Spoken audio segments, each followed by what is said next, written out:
All right. Thank you all. Please sit.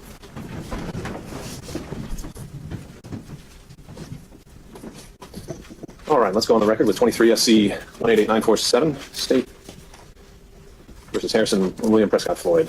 We're here today on State's motion to revoke bond filed last week, and I also received and reviewed yesterday Mr. Floyd's response. And Ms. Willis on behalf of the state, and who will be arguing on behalf of the defense? John Morrison, Your Honor. Morrison, okay. All right, Ms. Willis, your floor is yours. Good morning, good afternoon, Your Honor. I'm Fani Willis, District Attorney on behalf of the state of Georgia. Just want to put some things on the record before we begin and then the order in which we plan to proceed. We're obviously here because Harrison Floyd is indicted for 3 counts. One is conspiracy to violate the Georgia RICO statute, which, as you know, carries a penalty of 5 to 20 years. The second count is count 30 of the indictment, conspiracy to commit solicitation or false statements, a sentence that carries 1 to 2.5 years. And then finally, in count 31, influencing witnesses, which carries a sentence of 2 to 10 years. On August the 29th of 2023, a consent bond was entered in this case, and I know that that's part of the court's official record. The state contends that Mr. Floyd, the defendant that is here before the court today, violated 3 of the 7 conditions of that bond, and those are going to be conditions 5, 6, and 7 as outlined there. The state is requesting so that there's no mistake as to what we're asking, that the bond be revoked and that he be remanded back into custody for violating 3 conditions of the bond. I tell people often, I think numerically, and so I often ask that people do that along with me. 3 is going to be a theme here. We believe, Your Honor, as we talk about Ayala and some other case law, that 3 of the factors he is a risk for, and then he violated 3 of the conditions of bond. I want to put some basic case law on the record, and if it's acceptable to the court, I'd like to be able to approach at this time and provide the defense with the first 3 cases. And may I walk freely in the well, or would you like to ask every time?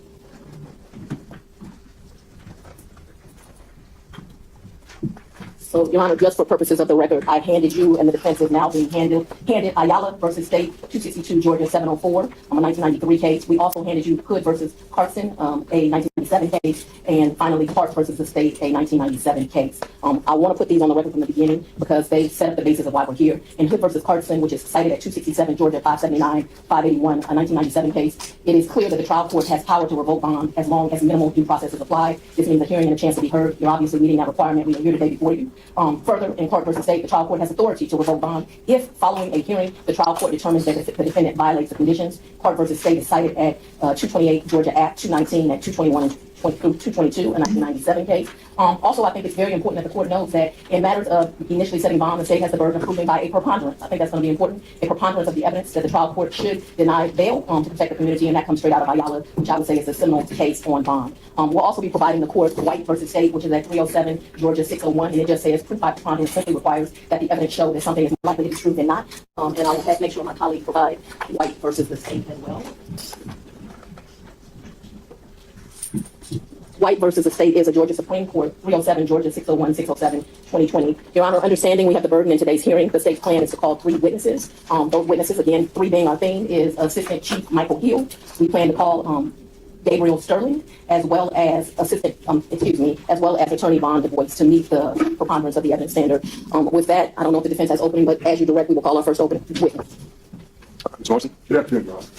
One of the things I'd like the court to keep in mind is the spirit of this bond order, which was essentially to make sure that my client doesn't intimidate witnesses or that he doesn't collude with other witnesses regarding what their testimony may be. I believe when the court looks at the complaint about tweets, they're going to find that that never occurred. It was never his intention either, Your Honor. I believe the court will look through, and after it hears the evidence, we'll find, at most, if he came close to the line, the court will have an opportunity to address that. I don't believe that he should be remanded back into the custody of the state. There's no need for that. One of the things that bothers me is if these tweets had so angered or bothered the state, they would have picked up the phone call and called the defense team of my client and said, hey, listen, he's making tweets. We don't like them. Can you do something about them? And we could have addressed the issue. Instead, they simply filed a motion. We believe the reason they filed that motion is my client is showing just how weak the case against him is. And I think he has a right to do that. This is political speech, Your Honor, and they're trying to silence it. Thank you. Your Honor, make the state call that first witness. Your Honor, we're calling Assistant Chief Michael Hill. Your Honor, and we will ask that after Mr. Hill concludes his testimony, to be allowed to stay in the courtroom. Your Honor, we would invoke the rule. Your Honor is aware of the law that regarding detectives and investigators on cases. This is the case that Mr. Hill is working. Well, he's about to testify, so I don't think he would need to go anywhere. But you're saying there's 2 other witnesses, rules of evidence completely don't apply to bond hearings at all, including the rule of sequestration. That's true. But if there's anyone that would like to voluntarily step outside because they think that would be optically better for their case, they may do so. All right. Yeah. So, Would you like me to swear him on the witness? I think we have Deputy Scott for that.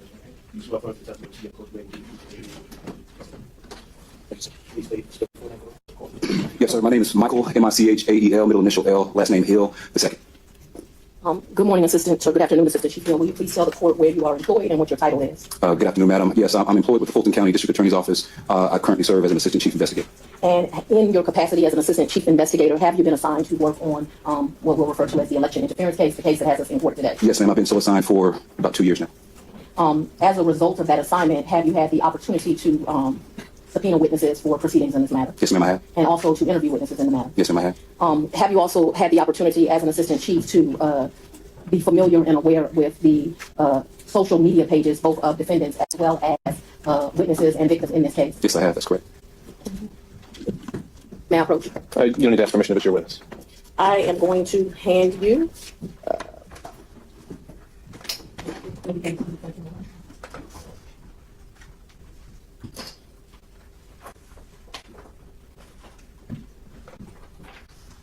Take a minute and look at.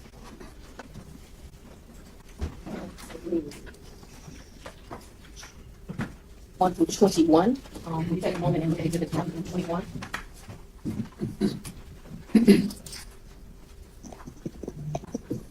And while he's doing that, I just want to note for everyone, our court reporter is joining us remotely. So anytime you're away from a microphone, just speak up.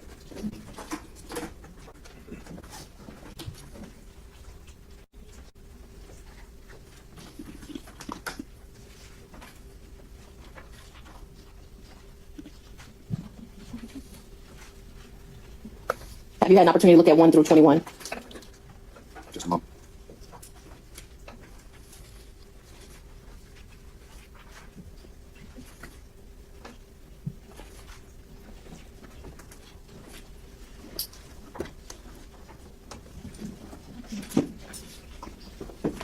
Yes, ma'am.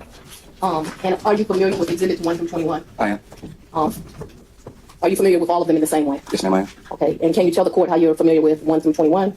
Yes, ma'am. So I'm familiar with exhibits 1 through 21 because they display the social media pages, specifically formerly known as Twitter, of defendant Harrison Prescott Floyd, as well as witnesses Mr. Gabriel Sterling, and also Secretary of State Mr. Brad Raffensperger. Your Honor, at this time, we're going to ask that State's Exhibit 1 through 21 be admitted into evidence. So I'd rather ask the court to allow me to, or direct the witnesses to the foundation of these prior to accepting them as continuing evidence. Are you challenging the authenticity of these? Yes. All right. I'll give you some leeway there. Mr. Morrison. Would you like me to do that now? If you would, so you're familiar with these exhibits, correct? Yes, sir. Next to the name, there's a little symbol. Is that correct? Yes, sir. What is that symbol? There's an at, if that's what you mean. The name of the name of the A page. blue check mark at the end of the name. Yeah, sure. I'm not sure. Yeah. You may. Are you yourself a Twitter user, sir? No, sir. I don't have any social media. I see. I don't do social media at all. If I may, you'll notice here next to Harrison Floyd's name is what? It's an American flag. Okay. Next to Mr. Sterling's, there's nothing. But if you look here, what is this next to Miss Ellis's? Ah, yes, that's the check signifying their account been verified. The account has been verified. Correct. Mr. Floyd's account been verified? Well, according to your example, there's no blue check next to his name, so I would imagine that means that his account has not been verified. So, have you verified that these, in fact, are tweets, those which purport to be from Mr. Floyd, are actually, in fact, from Mr. Floyd? So you're asking in terms of my authentication of how I verified that these tweets coming from Mr. Floyd, or you asked me to give you that answer? Have you verified that they came from Mr. Floyd? So the way that I verified, if that's your question, the way that I was able to verify that these are tweets that were, in fact, that came from Mr. Floyd, were for a few reasons. If you look at Exhibit 1, under Mr. Floyd's page, he has several comments. One's God's child, the next is Erica's husband, the next is Harlan's dad, the next is a U.S. Flag that says USMC veteran, the next is 2020 @Team Trump campaign, and then the next is one of 19 defendants in Fulton County. And then lastly, you'll see where it says, or underneath all that information, there's a location symbol, and it says North Bethesda, MD, for Maryland. As a part of our investigation in this case, one of the ways that we were able to verify, or actually able to state that, unequivocally this is his page, is that first and foremost, look at the second thing that I mentioned, Erica's husband. Mr. Floyd is in fact married to Miss Erica DeMare. The next is, you'll see Harlan's dad. And then there's also a little symbol, an emoji symbol of a little girl next to Harlan. Not too long ago, Mr. Floyd and Mr. Mare actually just had a daughter, and I believe her name is Harlan. Also next to that, where you see the U.S. flag, USMC veteran, Mr. Floyd is also a former Marine or U.S. veteran. Next, when I just stated the 2020 @Team Trump campaign, during Mr. Floyd's time, or defendant Floyd's time here in the state of Georgia, he was actually a part of and associated with, I believe, the president of Black Voices for Trump and a supporter of the 2020 Trump campaign. And then the last thing that I'll state here is you see one of 19 defendants in Fulton County. Defendant Floyd is in fact one of 19 defendants on this indictment. Okay, if I may continue. So you're Your telling me, Well, Honor, I think we could cut to this. Let me just kind of cut to the chase here. If you're trying to challenge these thing or reserve the objection that Mr. Floyd did not actually send these tweets or make them, is that what you're trying to do in terms of the I'd authenticity? like to see the authenticity and the basis for these things. I believe the state has the burden. I'm trying to hold them to their burden. All right. And although you refer to this multiple times as posted by Mr. Floyd in the opposition's response. Okay. So we're going to admit them over the defense objection. And I think they've been tendered as posts that he gathered from Twitter. If you want to retain your argument that Mr. Floyd did not actually post these, I think that goes to the weight, not the admissibility. So let me continue. And just while we're on that line, did you also see live images, videos, shall we say, from the handle that has just been referred to by the defense? And those live images, were you able to see Defendant Harrison Floyd posting himself, giving live speeches, we'll say, from that particular handle? Yes, Madam District Attorney, that was actually going to be my next statement. I have you live feed or live video, if you will, posted on that Twitter handle. And who was the person that was posting them? Mr. Harrison Floyd. And did the person who posted them in the live speeches that you watched, did it look like the defendant that is here in court today? Yes. I will stipulate that was Mr. Floyd and the videos online. All right. Your Honor, I believe 1 through 21 have now been admitted. And you just described in great detail for defense counsel State's Exhibit number 1. Is that correct? Yes, I did. Okay, I'd like to move on then to State's Exhibit number 2. Can you please describe for purposes of the record what State's Exhibit number 2 is? State's Exhibit number 2 is the X page of Mr. Gabriel Sterling, the current COO for the Georgia Secretary of State. And have you confirmed that this is in fact Gabriel Sterling's page? Yes, ma'am. I have so confirmed. I just myself viewing the page and throughout the course of our investigation, and I've also spoken with counsel for Mr. Sterling, who also confirmed that is his client's Twitter page or X page. Okay. State's Exhibit number 3, will you describe for purposes of the record what State's Exhibit number 3 is and what, if any, knowledge you have on State's Exhibit number 3? State's Exhibit number 3 is the X page for the Georgia Secretary of State, Mr. Brad Raffensperger, and the same I confirmed through counsel, and also by way of this investigation, that is in fact his official page. Okay, let's move on, sir, to State's Exhibit number 4. Will you please describe for purposes of the record what State's Exhibit number 4 is and what have you confirmed it in any way? State's Exhibit number 4 is witness Jenna Ellis's X page. That was the page that defense counsel referenced the blue check mark next to her name, and also confirmed by way of this investigation and also by way of her counsel that is her, in fact, her official page. Okay. State's Exhibit number 5, will you describe for purposes of the record what it is and if you have in any way confirmed its authenticity? Yes, ma'am. That is the X page or Twitter page of the Fulton County District Attorney's Office, and I confirm that through Madam District Attorney. If I may, Ms. Willis, Administrator 6-21, I think maybe the stipulation would cover this. Yes, Your Honor, but thank you. We're going to get to content at this point, and I am now at State's Exhibit number 6, which is relevant to the bond motion. May I proceed? Of course. State's Exhibit number 6, what's to be from whose page? Mr. Harrison Floyd. And what, if anything, can you read into the record the content of State's Exhibit number 6 and what it states? Yes, the content, it states that passing this along to Georgia Secretary of State and at Gabriel Sterling, should they be more concerned about interfering in elections, perjury before Congress, lying to DA Fani Willis, or all the above? And the at Georgia Secretary of State and at Gabriel Sterling is where I want to draw your attention. Have you confirmed that by tagging those posts that they did in fact contact witnesses in this case? Yes, ma'am, they did contact, and my understanding is that Mr. Gabriel Sterling, in fact, has seen this particular notification or communication, rather. So this post that tagged Gabriel Sterling was able to communicate with him? Yes, ma'am, that's correct. I've now drawn I'm going to ask you to bring your attention to State's Exhibit number 6. State's Exhibit number 7. Who is State's Exhibit number 7 for? What is that? Once again, this is Defendant Floyd. And what is the content of State's Exhibit number 7? The content is all caps, "We want the truth," followed by 5 exclamation points. And he adds Georgia Secretary of State, at Gabriel Sterling, at Fulton County DA.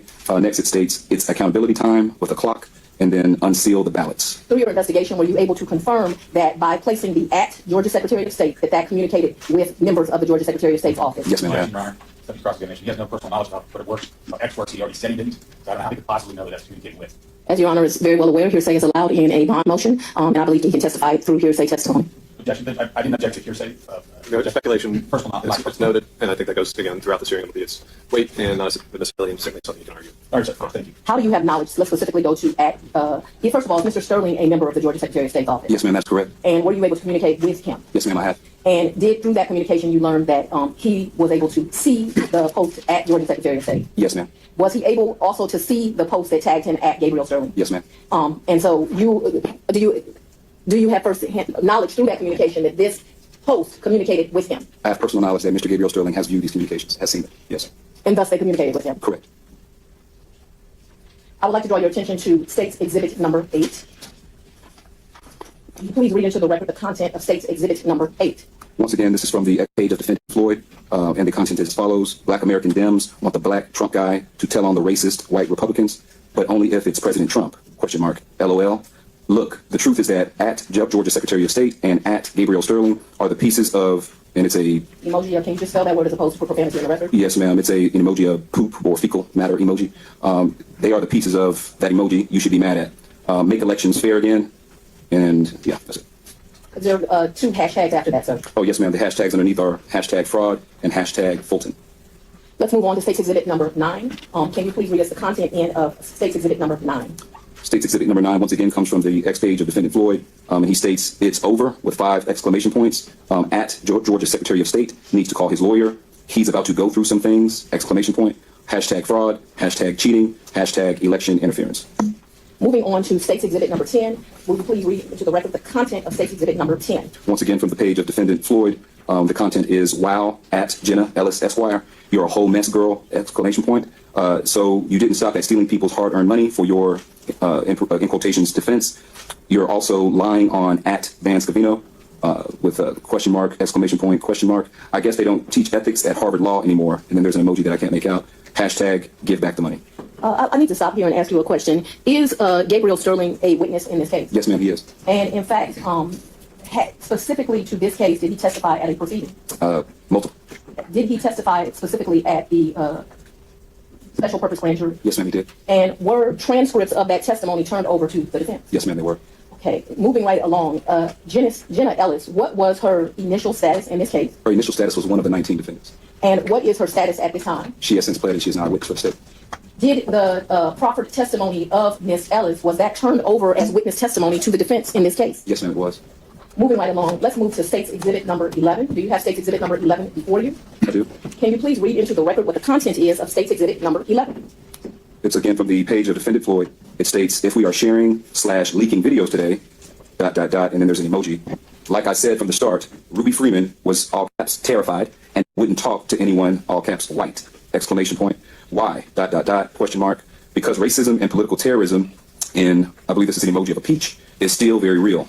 Exclamation point. This is a all caps cover up and Fulton County is all caps corrupt. There is an image on this particular printout. What is that image so that the judge knows exactly what it is he is looking at in State's Exhibit number 11? Your Honor, that is an image of the body cam from the Cobb County Police Department of Miss Ruby Freeman at her home. Let me ask you, do the basis of the initial charges in this case against Mr. Floyd, do they involve Ms. Freeman? Yes, they do, ma'am.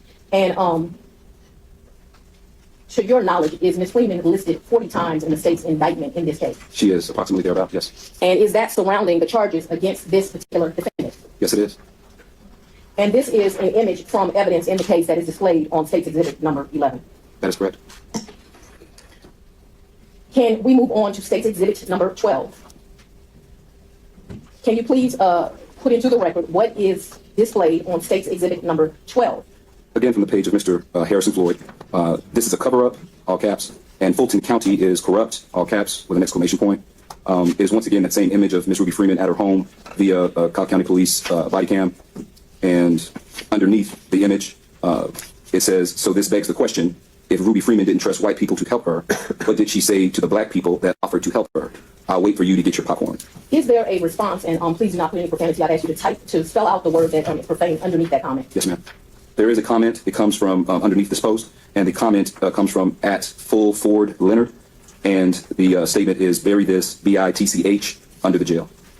All right, let's move on to State's Exhibit number 13. I believe the top of this post you just read, there is in this one a different depiction. Are there words now, and who is that an image of on this post? Once again, it's, I'm sorry, you said State's Exhibit, which number? I'm sorry, 13. Okay. You see words in the, first of all, what is that an image of? It is an image of, once again, Miss Ruby Freeman at her home via Cobb County PD body cam. Okay, and are there words in that particular depiction that were not present in State's Exhibit number 11 or 12? Yes, ma'am, there are. Will you read into the record what those words are? Those words state, he told her that he wanted to help me. Is there a comment beneath that in State's Exhibit number 13? Underneath, there's a comment from at Brunettes are great, and the statement or the comment is, Ruby should be in prison with an angry emoji face. Okay, let's move on to State's number 14. Is what's at the top of State's Exhibit number 14 simply, again, the image of Miss Ruby Freeman? Yes, ma'am, it is. And can you please read into, and there's the same text from Harrison Floyd that was displayed before, correct? That's correct. In an effort to not use as much time, can you just get us to what the comment is under that one? The comment from at MS Miss Tish TSH 80 is Ruby the racist, who would have thunk? Do you consider those to be positive comments? Not at all, ma'am. Let's go to State's Exhibit number 15. Again, the same post from Mr. Floyd. There's an image again. Who is this image of for purposes of the record? Ms. Ruby Freeman. And are there different words that were displayed on the previous post? They are the same words. He told her that he wanted to help me. Same words. Again, image from the body cam in this case? That is correct. And does it display the witness, Ruby Freeman? It does. Is that the same as Ruby Freeman that is listed 40 times in this indictment? Yes, ma'am, it is. What is the comment underneath? The comment underneath is from @Justine01848685, and it says racist, and then there's a pig emoji. Did you find that to be a positive comment? Not at all, ma'am. Moving on to State's Exhibit number 16, I believe that this is a different post. Is that correct? It is a different post. Will you, for purposes of the record, read into what the content of this post is? Again, it comes from the page of defendant Floyd. It states, yesterday, the Fulton County DA's office leaked proffer videos, and now they are trying to blame my team in order to get a protective order. Look, at Fani for DA, if I was going to leak something, it wouldn't be Sidney Powell or Jenna Ellis. It would be this. Hashtag Georgia, hashtag fraud. And then is there an image beneath that? There is an image, yes. And what is that image displaying? The image is displaying the audio captured from the body cam of the Cobb County Police Department. And who is it capturing whose voice? It's capturing the voice of, I believe it's Miss Ruby Freeman, if I remember correctly. Yes. And let's just for educational purposes, that at Fani for DA, because that at Fani for DA was there, do you have personal knowledge that communicates with me? I do have personal knowledge that you have, that it does communicate with you. If she'd like to testify, she can take the stand and testify to communication with her. He's trying to get latitude. Or I can use hearsay. Yeah, I think Moving that's along, agreed. State's Exhibit number 17. State's Yes, Exhibit number 17, yes, is that for 17. you? Yes, 17. Can you please refer to State's Exhibit number 17 and tell us what the content is? Yes, once again, it's from defendant Floyd's page. The content is, so if there is no protective order, here's the 911 call that shows no threats were made, check. Ruby Freeman wanted them to, all caps, come back and tell her what we could do for her, check. Ruby Freeman set up the meeting at the police station, not me, check. And then all caps, I did nothing wrong, hashtag Fulton County, hashtag fraud. Let's move on to State's Exhibit number 18 at this point. Does State's Exhibit number 18 show that exact same post you just accounted in State's Exhibit number 17? Yes, ma'am, it does. Can you please read underneath that particular post from defendant Harrison Floyd what the comment was? The comment underneath the post is from @South40me, and it states, the whole world knows what she and her daughter did. Absolutely shameful, and all caps, treason. I'm confused. Is that positive? No, ma'am, that's not a positive comment. We check the judge. We strike that last response. If he thinks it's positive or not, it's comment the evidence you're back on. You determine. I'll overrule for the purposes of this hearing. State's Exhibit number 19. Is that before you, Assistant Chief Hill? Yes, ma'am, it is. Can you read into the record what the content is of State's Exhibit number 19? Once again, this is from defendant Floyd's page. The content is, why would my team leak Jenna Ellis and proffer videos when there is better stuff? For instance, Ruby Freeman's job was the reconciliation of ballots. She wasn't even supposed to be on a scanner. 5 exclamation points follows that. Hashtag fraud, hashtag Fulton County, and hashtag GEORG for Georgia. And then what is the image that is displayed underneath that? Underneath, it's an image that captures audio, and it's reportedly the voice of Miss Ruby Freeman, captured from the official body cam of the Cobb County Police Department. And I want you to move along to State's Exhibit number 20. The same post that was in State's Exhibit 19 is also displayed in State's Exhibit number 20. Is that correct? Oh, actually. No, ma'am, it's a different post. Let's move on to State's Exhibit number 20. What does State's Exhibit number 20 state? State's Exhibit number 20 states, again from the page of Mr. Harrison Floyd, does this sound like Ruby Freeman is being all caps pressured? Why would DA Fani Willis want to hide this from the public? Hashtag fraud, hashtag Fulton County, and hashtag Georgia. And there is an image, and who is the image reported from? Miss Ruby Freeman. And is it again the body cam video? That's correct. Can you Or please, audio. I'm sorry, body cam audio. Can you please state for purposes of the record what the comment is underneath? The comment underneath is from @Gandalf419781, and the comment reads, Miss Ruby needs a bodyguard, or she's going to get Epsteined, or Epsteined. What does Epstein mean to you? What it means to me is it refers to Mr. Jeffrey Epstein, who was a convicted individual in a sexual assault or sexual nature crimes that he committed years ago. And during the year, I believe, August of 2019, he was actually incarcerated and found hanging from his cell and is now deceased. Okay, so is that a term you're going to be hung from your cell? Is that the way you read that? The way I interpret it. Well, let's clear one thing up. I think we need to have one attorney at a time conducting the hearing, so y'all can choose between yourselves. We'll move on from this point. All right, and just to rule on the objection, his characterization of it is not going to be definitive, but overruled for the purposes of the record. All right. Do all persons in your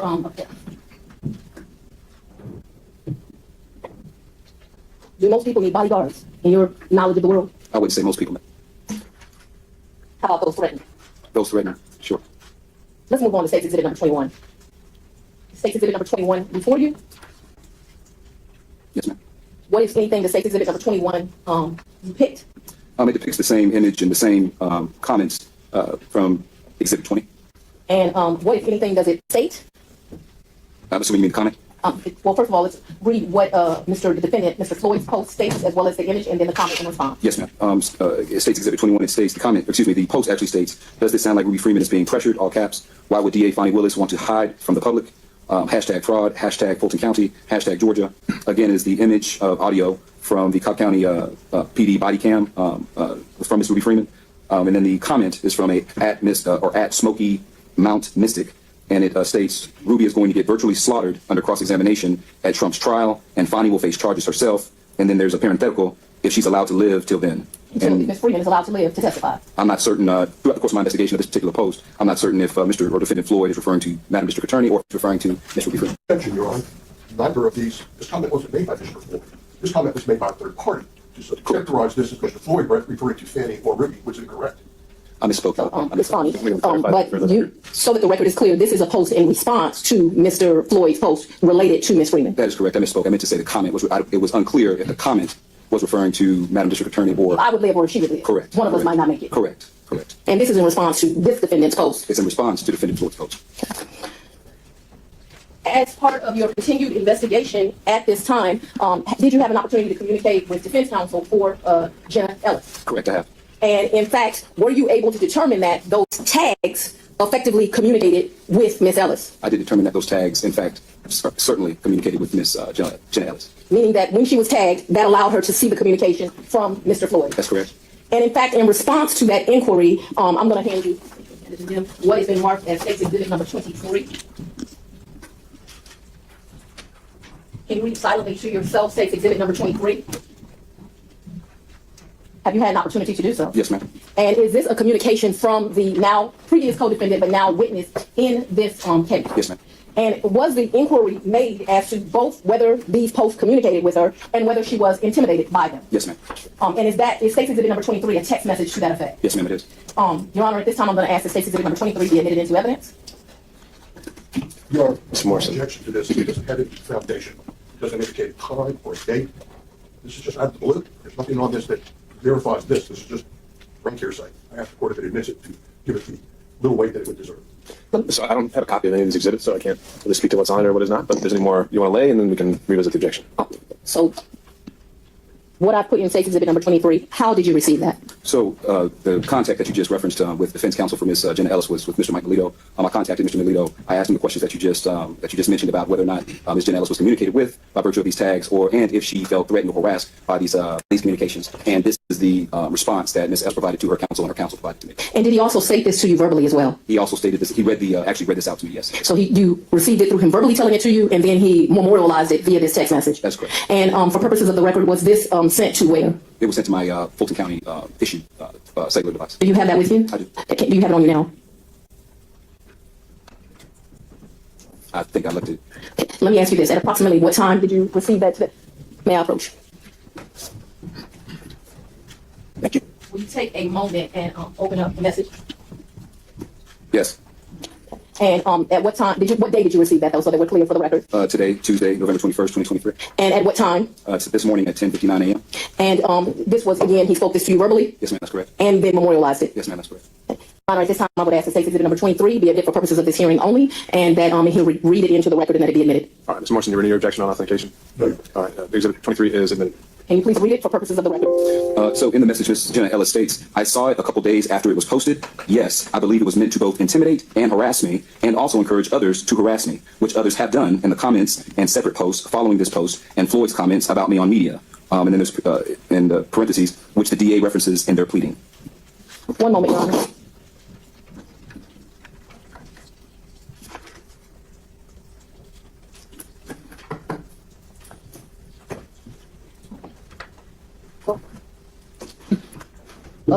Moving to another line of questioning. In your investigation on Mr. Floyd, does he have other names that you're aware of? Yes, Willie Lewis Floyd III is another alias for Mr. Harrison Floyd. Does he also have, in your investigation, other open criminal charges? Yes, ma'am, he does. A particular federal charge for simple assault against two federal officers.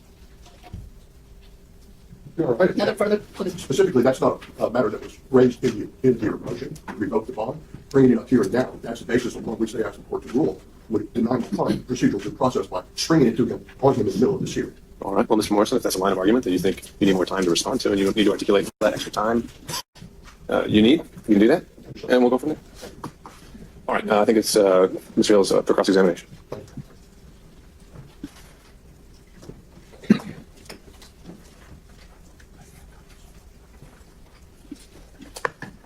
You said that you're not familiar with social media. No, sir. No, that's not correct. Well, you're not very familiar. You don't use social media. In my personal life, no, I do not. Understood. Now, you said that these are direct communications, is I believe how you characterize that. Is that correct? Yeah, approach yours. You ready? Who named you was labeled as Exhibit B for the defense? Are you familiar with this?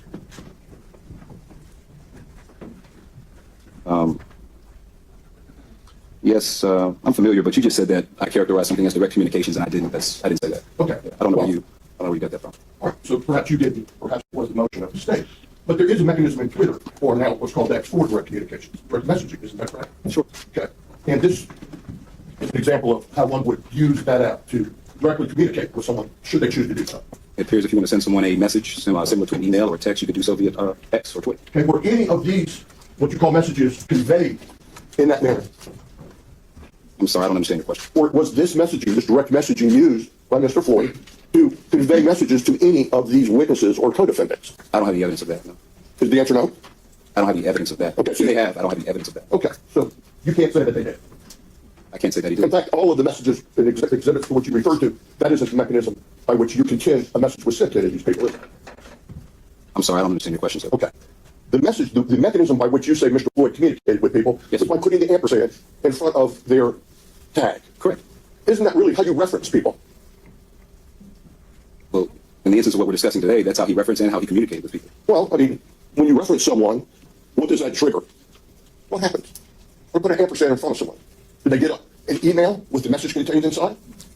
So one of the witnesses in this case, I think it's answering your question. One of the witnesses in this case, when I spoke to him about the one of the symbols or when he added them on X, it was conveyed to me that although he did not get the instant notification because he does not have that setting on his cellular device, once he looked at his notifications via his Twitter or X, however you want to reference it, he did see all of the ats that Mr. Floyd continuously utilized. Now, I noticed that when you look at Exhibit 12, do you have those exhibits in front of you? Yes, sir, I do. Okay. This is referencing, and it's repost, it looks like it's 11 seconds long. What is this? Where did this footage come from? As I mentioned earlier, this is the body cam footage from the Cobb County Police Department, evidence in this case of Ms. Ruby Freeman at her home. Well, this is in public domain, isn't it? But These videos have been released to the public. some of these videos I have seen in public articles and news media. Or are there any of them that you haven't? Or are there any of these that you could say are not in public domain? None of the videos that we've observed today. But are all public domain as far as your best knowledge and belief, correct? Sure. Okay. And so when he posted something on his account and referenced it, he was conveying his opinion. I think you're asking me to speak to the mind of Mr. or Defendant Floyd. I don't know what he was trying to convey. Well, I see here, for instance, on number 12, it states Exhibit 12, where it says an ugly comment by Leonard Fulford. Who's Leonard Fulford? I wouldn't know. Perhaps Defendant Floyd does. I don't know. Did you ask Mr. Floyd if he knew who he was? I haven't spoken to you or the defendant in this case. And so, in other words, as far as he may know, but he may not know, correct? I don't know, sir. Okay. Sure, Client.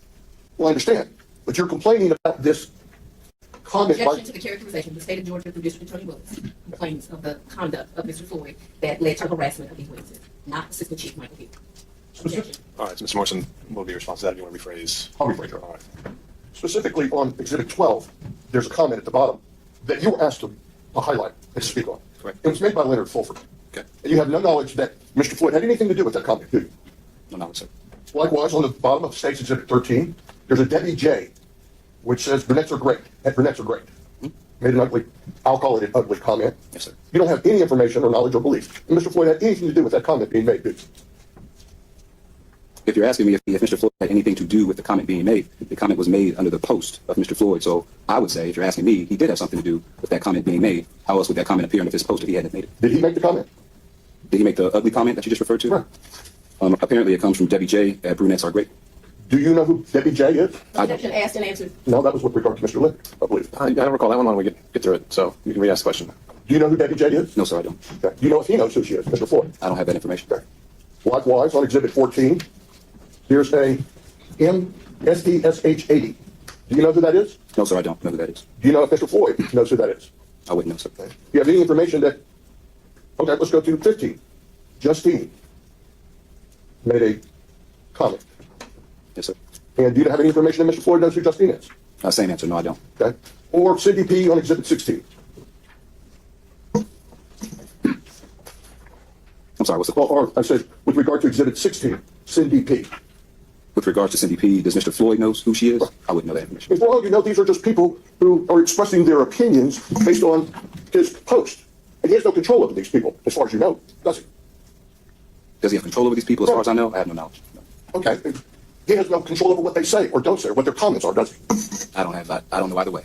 I don't know what control he has over these individuals, or if he has no control, or if he does. Now, I noticed on one of your exhibits, I think maybe it was number 11. Let me see if I can find it.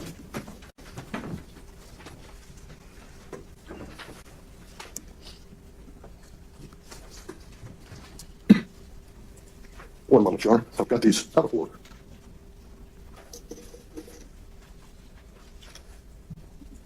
I'm specifically looking for the exhibit where Mr. Floyd talks about. Let me find it, John.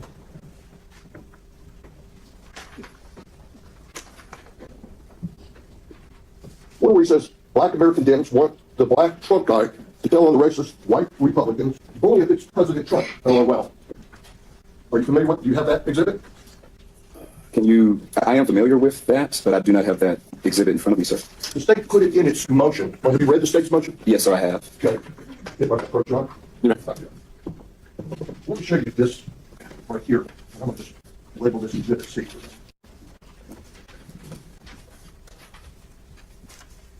You recognize this post here at the top? Yes, sir, I do. I do recognize I that. noticed that this portion here at the bottom is a comment. Isn't that true? The portion, which portion right here? Yes. Yeah. That wasn't in the state's motion. Could you tell us what that said? Are you asking for this from Brooklyn Flowers? Yes. Oh, yeah. So the comment under Mr. or Defendant Floyd's post, Black American Dems want the black Trump guy to tell on the racist white Republicans, but only if it's President Trump, LOL. Look, the truth is that at Georgia Secretary of State and at Gabriel Sterling are the pieces of fecal emoji you should be mad at. Make elections fair again, #fraud, #Fulton. And then there's a comment from Brooklyn Flowers that states, you're, in all caps, broke and going to waste more money putting forth this, all caps, election lie. We can't wait to, all caps, lock you up here in Georgia as if those 5 days you spent in Fulton jail wasn't enough. And then there's an image that says, warning, coon-fused, Negro alert. Coon spelled C-O-O-N, correct? Yeah, that's At the right. beginning of the fuse. Yeah. The intentional misspelling of the word confused. Yeah, sure. Are you aware that this is actually what Mr. Floyd is responding to, is a comment?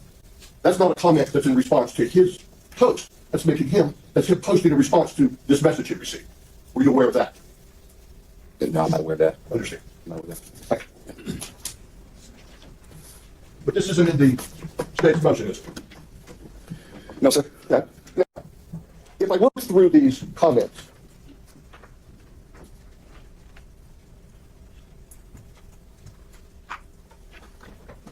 he makes a comment, for instance, in Exhibit 19. He makes a comment, he says, why would he read Jen Ellis and author videos when there's better stuff? For instance, Ruby Freeman's job was the reconciliation of ballots. She wasn't even supposed to be on a scanner. You're familiar with that? Yes, sir. Okay. Do you contend that has something to do with the allegations against Mr. Floyd?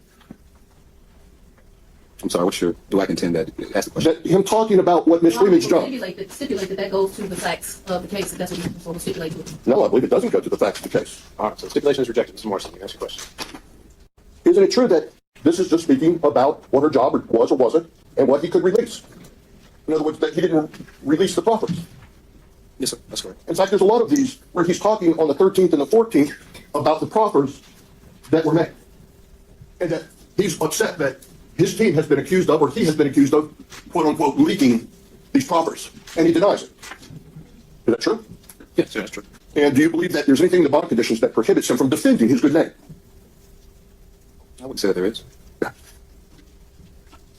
Now, likewise, I noticed this Exhibit 23 that you put together, right, and how it says, I saw it a couple of days after it was posted. Yes, sir.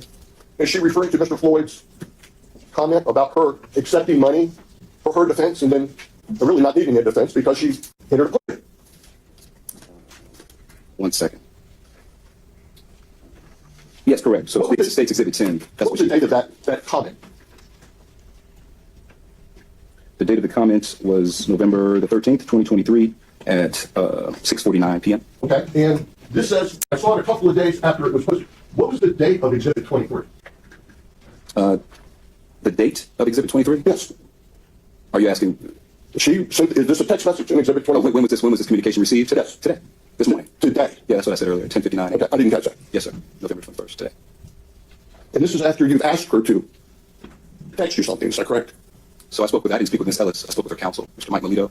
He spoke with his client regarding the post for Mr. Floyd, dated November the 13th. And that was her response regarding her viewing that post. That was her response to who? That was her response to her counsel. So this is hearsay on hearsay, correct? She spoke to counsel, counsel spoke to you, and now you speak to the court. I mean, that's typically how it goes in criminal investigations, and folks that are represented by attorneys. You would speak to their counsel to obtain any information that you need from that individual. Although hearsay, we understand is admissible in a bond hearing, that this would not be admissible in a regular court proceeding, Objection, correct? relevance. Mr. Morris, I think you made a point. Let's keep going. Okay. Isn't it true that none of Mr. Floyd's posts contain any threats of violence? No, I wouldn't say that any of his direct comments contained any threats of violence. Okay. Is there anything in his comments that showed he's trying to get witnesses that he's trying to collude with witnesses to change or alter their testimony? I believe you're asking me to somehow enter the mind of defendant Floyd and trying to figure out what he's trying to do. No, I'm asking you about the content of the post. Is there Right. anything in there that you see Right. that indicates he is, if you were one of these people?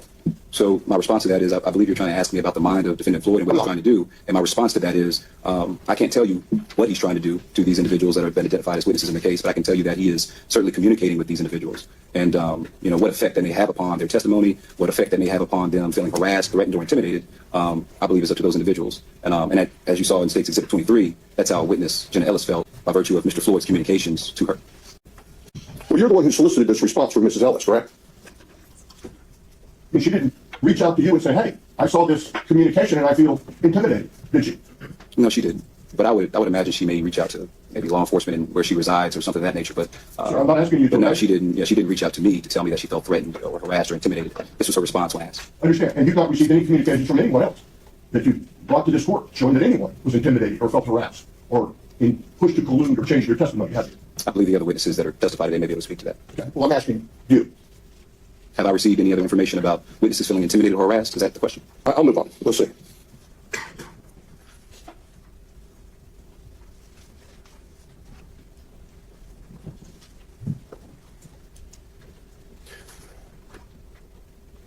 At any point in time, were you asked to contact any of the attorneys on Mr. Floyd's defense team and say, oh, look, he's making posts that we don't like? No, sir, I was not asked. Okay. Were you aware of anyone who thought that they were a problem and they needed to be addressed and sought to address them with his defense team? Was I aware of anyone that, I'm sorry, ask that question again? Yes, sure. I mean, here's the thing. These comments that have been brought before the court, Yes, sir. at any time were they brought to the attention of Mr. Floyd or his defense team and said, look, there's a problem here?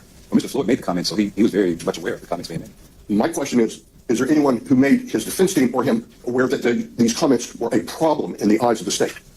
Oh, I'm not aware of anyone that reached out to you to say, hey, this is a problem. If that's your question. Right, or to anyone else on the defense team? No, sir, not that I'm aware of.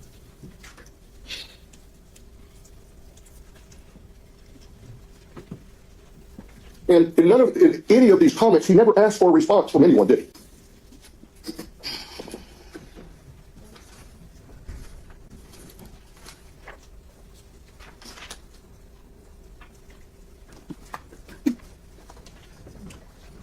So in State's Exhibit number 6, this is to answer your question. Sure. Mr. Floyd says, passing this along to Georgia Secretary of State and Gabriel Sterling. So he's addressing them. He's communicating with them.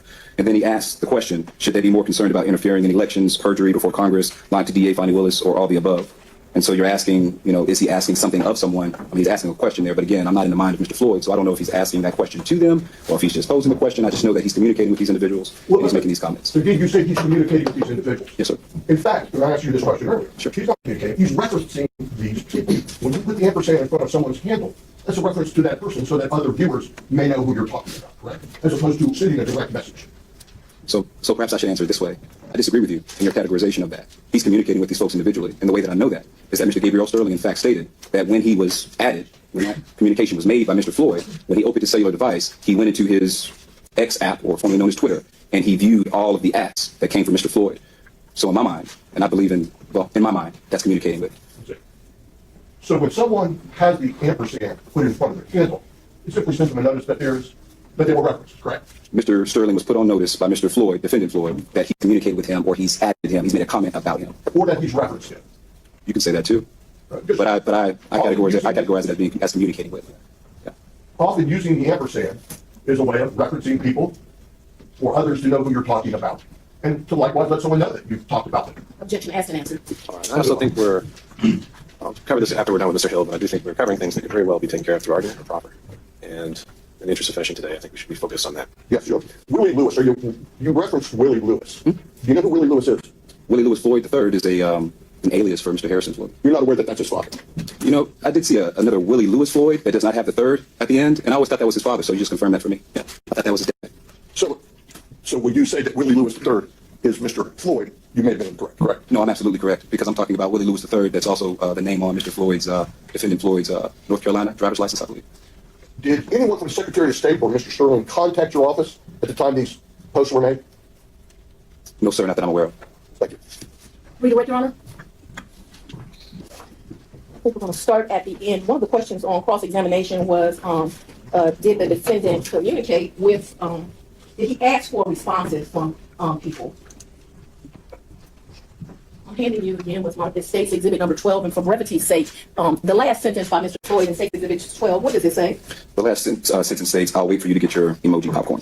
Okay. And then also here in State's Exhibit number 8, in the, we'll call it the second sentence here, does he request a response?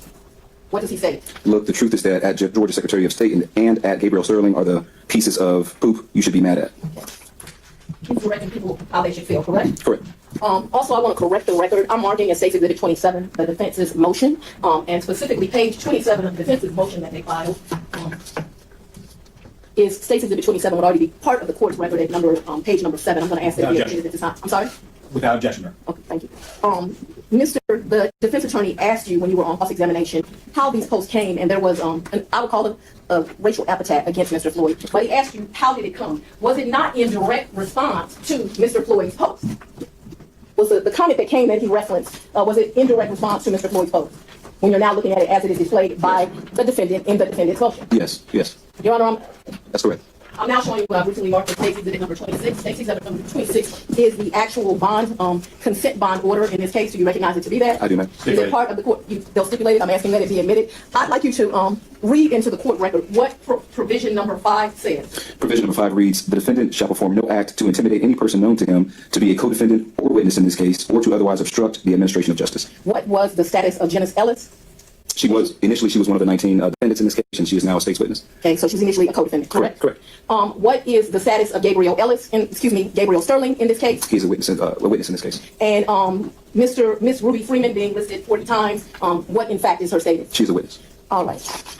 Number 6, can you please read into the record, first of all, the whole provision of provision 6? Provision 6. No, sorry, interject. The document speaks for itself. I mean, Well, Your Honor, I would ask that he had him on direct. I now have him on, on cross. I would like to make some brief points. you should redirect. I understand. I'm just No, I'm taking one to sketch out. If we could just refrain from reading things that are already part of the record, and if there's additional follow-up, we'll just get to that part.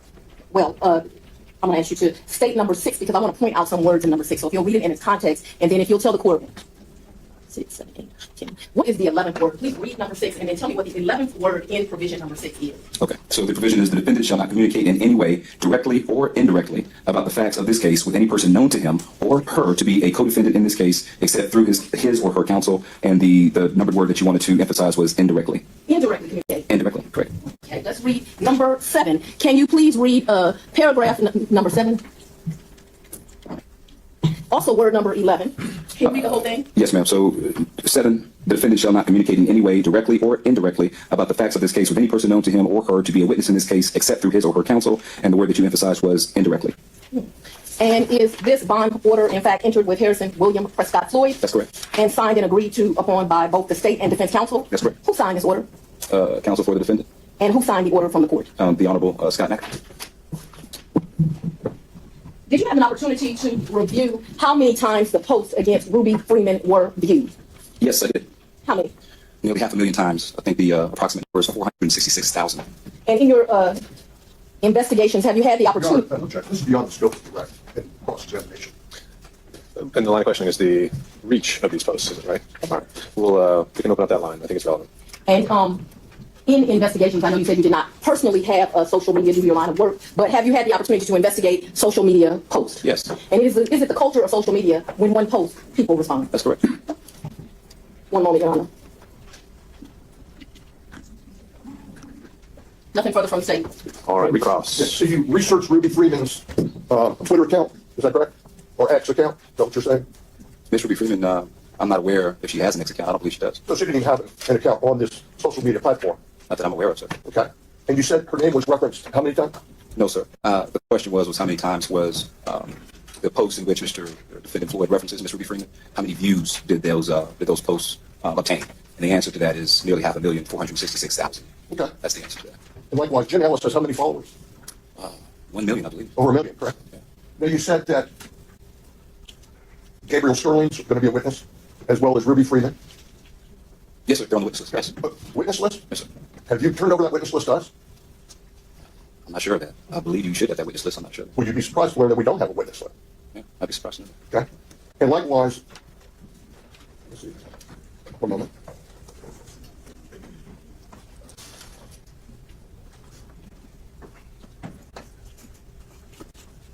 Where did you get that 500,000 figure from? Simple math. Just look at the viewership from each post that Mr. Floyd references Ms. Ruby Freeman. There's a little number at the bottom.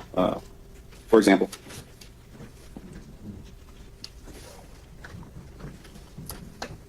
if you look, let's just look at State's Exhibit number 6. If you look at the bottom, it'll have the number of views. And so if you just simply look at all the posts in which Mr. Floyd references Ms. Ruby Freeman, there's several thousand views on many of those posts. And when you add them all up, when you calculate them, it adds up to about approximately 466. And that depends on when you copied it, correct? Say again, sir? Does that depend on when you copied it? When you say copy, do you mean Right, when it was viewed, when I last saw the number? Yes. Oh, yeah, I'm sure it's probably more now. Okay. And in fact, this whole motion brought by the state and the attention drawn to Mr. Floyd may have amplified every one of those views of those posts, correct? Possible. I mean, I wouldn't know the answer. Possible. Understand? Your Honor, just very briefly, if I may. All right, very briefly. We've already admitted into the record of 27, which is part of the record anyway, the bond motion. I'm on page 3 of the defense's motion at the second paragraph. 6. Review that to yourself, and will you state what word does the defense refer to Ms. Freeman as?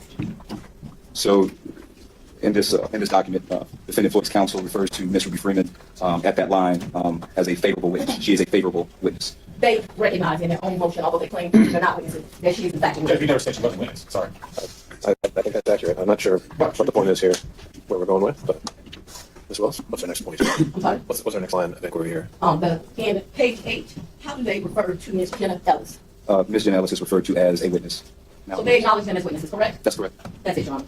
All right, Mr. Hill, thank you. Investigator Hill, just looking at the record, I think State tendered a exhibit 20. Obviously, we got State exhibits 1 through 21 that were admitted. Then there was a 23, which was Ms. Ellis's response. I don't know if that was formally admitted. Was there a 22? There is going to be a 22, it was pre-marked, so not at this time. Were there other State exhibits tendered? 26 and 27. 26, right. And those were, I think, admitted without objection. And Your Honor, since I referenced an exhibit B and C, does the The state has no objection to that. I think one of them was just the response, which is already in the record. I don't think. But letter B, exhibit B, Your Honor, is an exhibit which specifically shows, I'll grab it here. Okay, and so we'll just need digital copies of those provided, and we'll have those recorded. Now, just to make sure the court has. Sure. Just a moment before we do that, I just wanted to inquire, just so we are staying on track here. I know the state had mentioned there are 2 more witnesses. Would the defense intend to call any witnesses today? I don't know yet, Judge. I don't see what they put on. Okay, but there's a possibility that 1, 2. What is the ceiling of defense witnesses that could possibly be called? Okay, thank you. So potentially we have 3 more witnesses to get through, and we took 2 from the state and 1 from the defense, and we've got an hour and a half that we just did on the first one. So in order for us to finish today, which is the goal, I think there were a lot of things there throughout that first direct that maybe would be more appropriate for a jury. And I'll just note that I'm very familiar with the record and I've read the responses, and I don't need quite as much hand-holding. So there's a lot that I think could just be argued and proffered. And if there's an objection to the proffer, you can make that objection. But in terms of how Twitter works or what the bond order says, who signed it, I promise you that I know that. So with that, I would ask, and I might be a little more willing to step in here if we can't stick to that, to take a call to next witness. We don't take either of these to be as long. All right. We shall call at this time, Mr. Gabriel Sterling.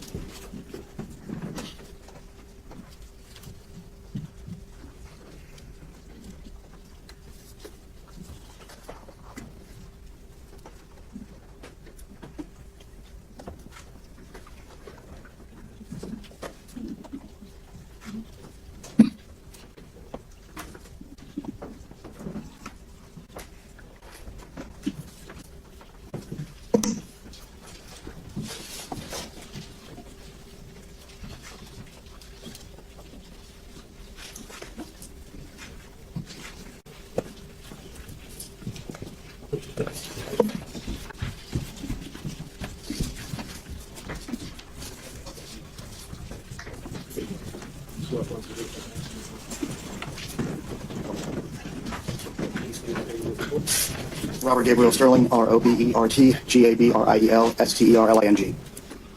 Good afternoon, Mr. Sterling. Where are you employed? The Office of Georgia Secretary of State.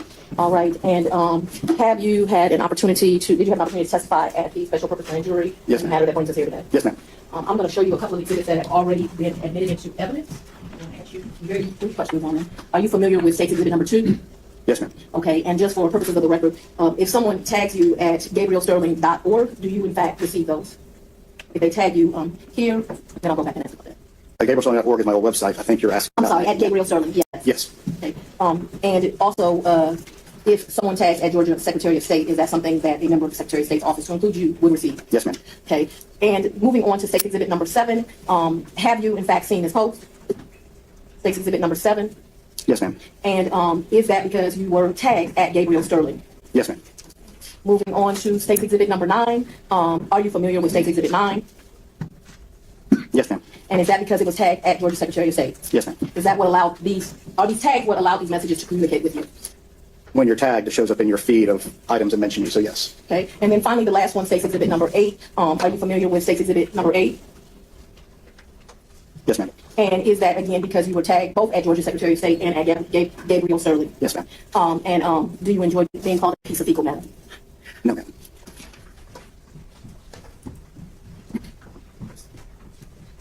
Are you a witness in this matter?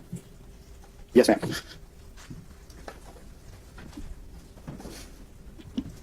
A witness. Thank you. Mr. Sterling, you're not a fan of Donald Trump, are you? Objection, relevance. What is the bias? Bias against Mr. Floyd. All right, we'll give a little leeway on this. You know Mr. Floyd is a Trump supporter, don't you? Yes. By the way, the state reached out to you about these posts, didn't they? Yes, sir. And they asked you to come in and testify about this. They subpoenaed me, yes. They subpoenaed you to come here. Yes. These posts aren't threatening to you. They may not be nice, but they're not threatening and intimidating to you, are they? It's par for the course when you're a public figure. So you are a public figure. Yes, sir. When you're tagged, the ampersand you said shows up in your feed. Yes, sir. That is a mention of who you are, correct? The way it works, essentially, when you go to your, for people who don't know Twitter or X, you'll have a notification at the bottom part saying if there's a little bell, basically, if something mentions your name or anything that you follow, you'll have a little red number in there to show you new things that have happened since the last time you were there, and then you would go to that and you would see things that you were tagged in. Yes, sir. Okay. I don't know if you have State's Exhibit 7 in front of you. I have nothing from you, sir. Ron, may I approach briefly? Showing you State 7. Where Mr. Floyd says we want the truth. It's accountability time, unseal the ballots. Are you aware of other cases where ballots are sealed? There is a matter in Fulton County, yes, sir. It's actually being done in front of a Henry County judge, if memory serves. So that post, who are you talking about that case? I don't know what Mr. Floyd said, sir. We don't know what case this is referring to. Not particularly, no, sir. Yes, sir.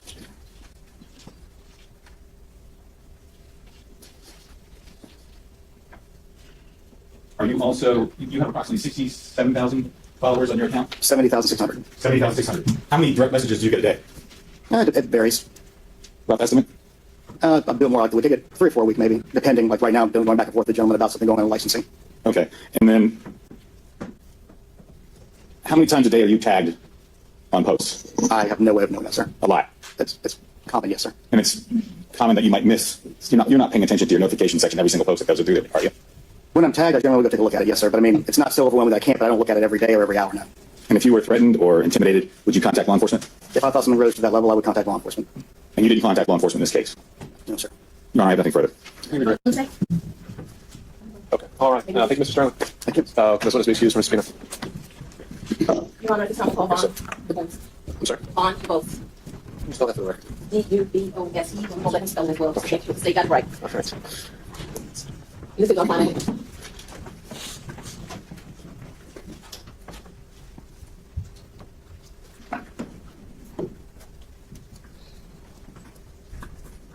Madam Prosecutor, who's the next witness? Vaughn? Is that Vaughn? It is not. Is that witness? It is. This here.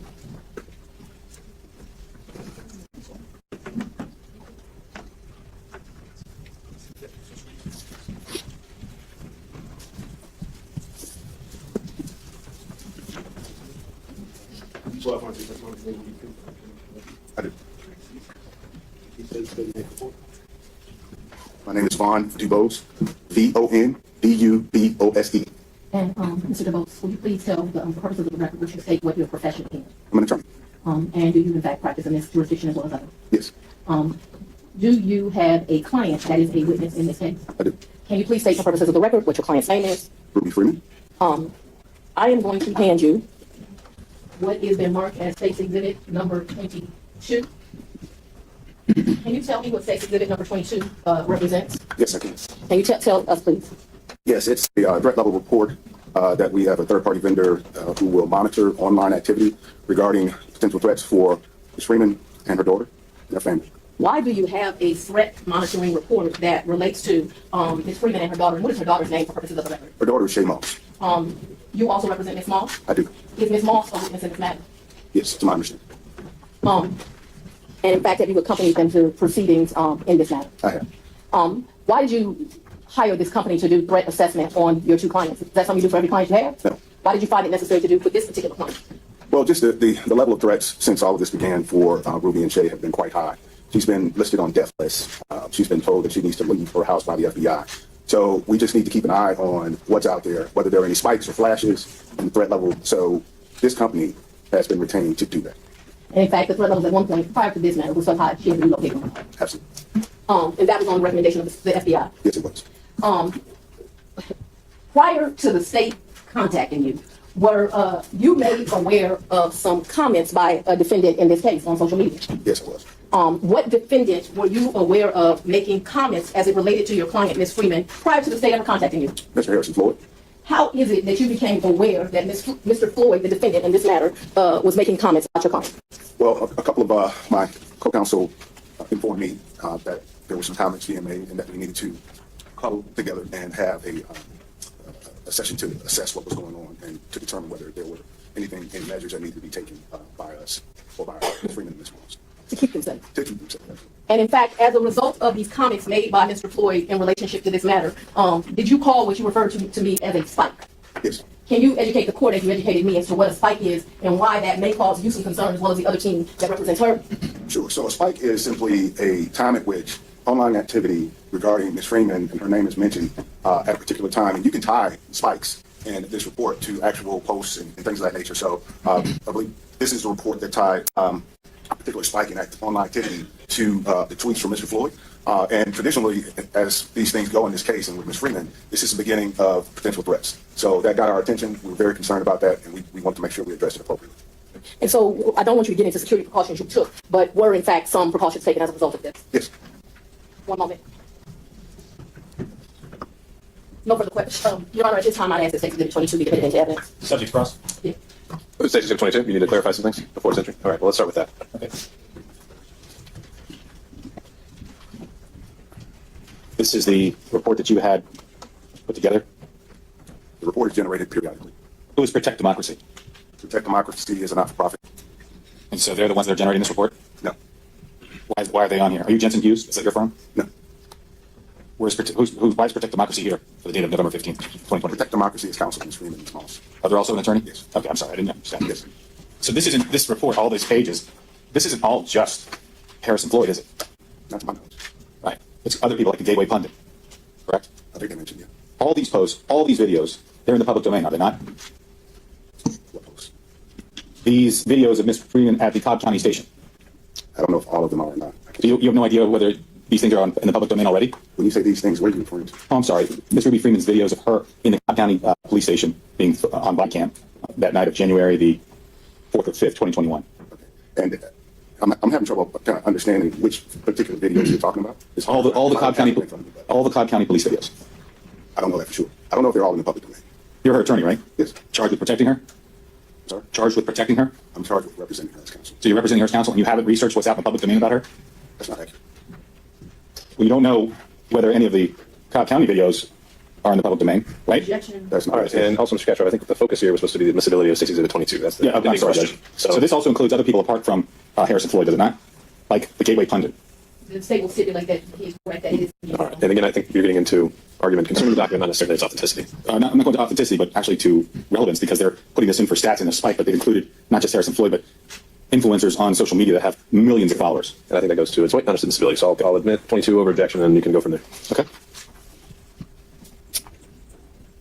Miss Ruby's address is private, correct? Yes. Phone number is private, correct? When you say private, do you mean, It's not out in public. well, her address has been out in public, her previous address. And have you spoken to her in the past few days Yes. about this issue? Yes. And did she call the police about this issue? No.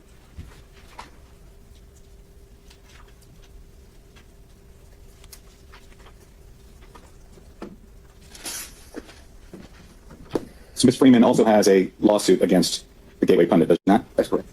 And so this report was generated for that lawsuit? Nothing in the post that you've seen constitutes a threat under Georgia law, does it? Which post are you talking about? Post that the state showed you about Ms. Freeman today. You're going to have to show me what all you're talking about. I'm not quite sure what you mean when you said threat under Georgia law. You're an attorney, right? A civil attorney. Civil attorney, but you know what it means to say threats, don't you? Very particular about Georgia law. So you don't know what a threat is. Objection asked and answered. Overall, I don't think we've gotten an answer yet. What's the question? Do you know what a threat is? I do. There's nothing in his posts that are threatening, is there? No, I disagree. There's nothing in those posts that are intimidating to a reasonable person, are they? I disagree. I'm not talking about the follow-up post. I'm talking about Mr. Harrison Floyd's posts. I am too.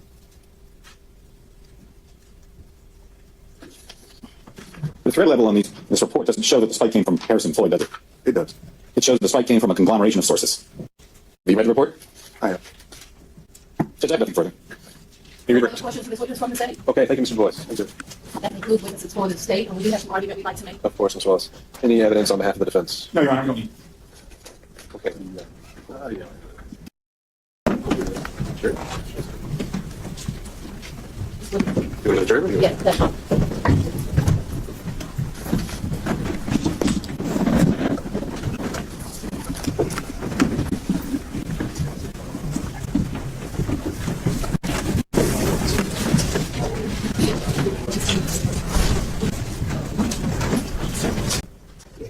Yeah. So the morning next meeting.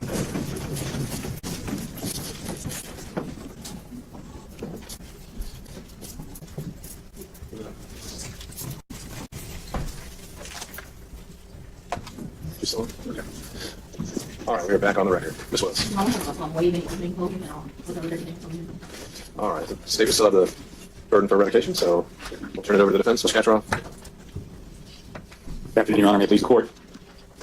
I think if we anchor ourselves to the words of the order that you entered, I think that's dispositive. I begin there because there's really three things that the state is complaining about. One is the concept of intimidation or harassment. Is that a subjective standard or an objective standard? I would submit, Your Honor, it's an objective standard. Otherwise, this order is vague. You wouldn't know what those things constitute. Threats and intimidation are well defined in Georgia law. None of these posts amount to a threat or intimidation. That is to say, none put a reasonable person in fear for their safety. The witnesses today you heard did not support that paragraph. That would be paragraph 5 of your order. There's no violations there. The remaining two paragraphs I would submit, paragraph 6 and 7, there's no violations there either. Those two paragraphs state that you're not supposed to have any communication with a person or witness or a co-defendant in this case about the facts of this case. That's what those two, directly or indirectly. So if you look at that order, the only thing the state tries to argue is that these handle tags on Twitter constitute communication. They said that over and over and over. The problem with that goes against Twitter's own help rules. And I have I apologize, I actually brought up my phone, and I would ask the court to take judicial notice of that. And it says the ampersand sign is used to call out usernames in posts. Hello at X. People will use your username to mention you in posts, send you a message, or link to your profile. So that in the Twitterverse, that's used in a wide variety of ways. Sure, but the practical effect is that the person mentioned gets a notification, do they not? They do, Your Honor, and I would submit to you, for instance, Jenna Ellis has 1 million followers. I would submit to you if you typed in Jenna Ellis and give the money back, you would see hundreds of thousands of independent tweets saying the exact same thing. So I find it hard to believe that Ms. Ellis would have seen that unless she were specifically called out about it, which is the other thing. None of these witnesses here contacted the state. The state chose of its own volition to contact them. But just to be clear, what you're arguing is not so much that it was impossible that Mr. Floyd's comments reached any of these witnesses, just that it was improbable. It was improbable, yes. It could, surely they could see it. If it shows up in their feed, surely they can see it. But that's the other thing. Were they talking about the facts of this case? And I can go through each one of the Twitter posts. Well, it says that they can't communicate, right? Not just communicate. Can't communicate about the facts of this case. And so, for example, with the one with Ms. Ellis, how would that not be a communication about the facts of this case? If it's solely referencing a proper session. Because first, it's public in the public domain, number one. Well, that wasn't a precondition, right? No, but she's not. I'm just pointing out the fact that her video is in the public domain. He's commenting on the video. It is a public comment. He's allowed to do that under the First Amendment. So the idea that this is somehow not a permissible communication, it's a problem because that begs the question about the facts of this case. What facts? The ones that they develop? The ones that are ongoing? The facts in the indictment? Which also spurs another question. Ms. Ellis won't even be a witness against us. I mean, I know that the state's going to say, well, she's a RICO witness. We don't have anything to do with Ms. Ellis. Not only that, we don't even have a witness list. All we know, we have unindicted co-conspirators. We have to guess who the witnesses might be. The state has said that they have sent us discovery, but that discovery is like a football field size haystack about 10 feet high, and we're looking for 5 needles in it. I have to go through 30 or 40 folders and click down only to find out that the file that I'm looking at is a GIF image. So the idea that, well, we turned it over. I don't know if they turned it over. I had to search. I had to ask the other day for one of the witnesses' grand jury testimony that they said they had just received. So I don't know what the state has or what they don't have. I don't know who the witnesses are. I don't. That's of no concern to me. Sure, but I think you have a pretty good indication of who they're going to be, at least some of them. I didn't know Gabriel Sterling was a witness. Had no idea, Judge. Zero. But what about the Secretary of State? Right, but that's also a public account. He's not barred from calling out the Secretary of State. Now, if we don't like that, we should change the bond order. I would submit, Judge, that would be the appropriate remedy. The state surely, and you read my motion, the state, or my opposition rather, the state knows how to address social media posts as it did with President Trump. And so, again, this idea that someone has pleaded guilty and this explicit condition of their plea is that they're going to be a cooperating witness, you still don't think that's sufficient notice that that person's going to be a witness in the case? No. I stipulate. So we're clear on the record. She's a witness in this case, not against him. Well, she's a witness in the prosecution against him. He's going to be sitting, presumably, at one of many tables, and it will be in the state's case in chief where he is a defendant. I may be presumptuous in thinking that won't happen, but Judge, she's a witness to be sure, but nothing in that bond order prohibits him from contacting a witness. Nothing in the bond order prohibits him from contacting a co-defendant. They just can't contact each other about the facts of this case.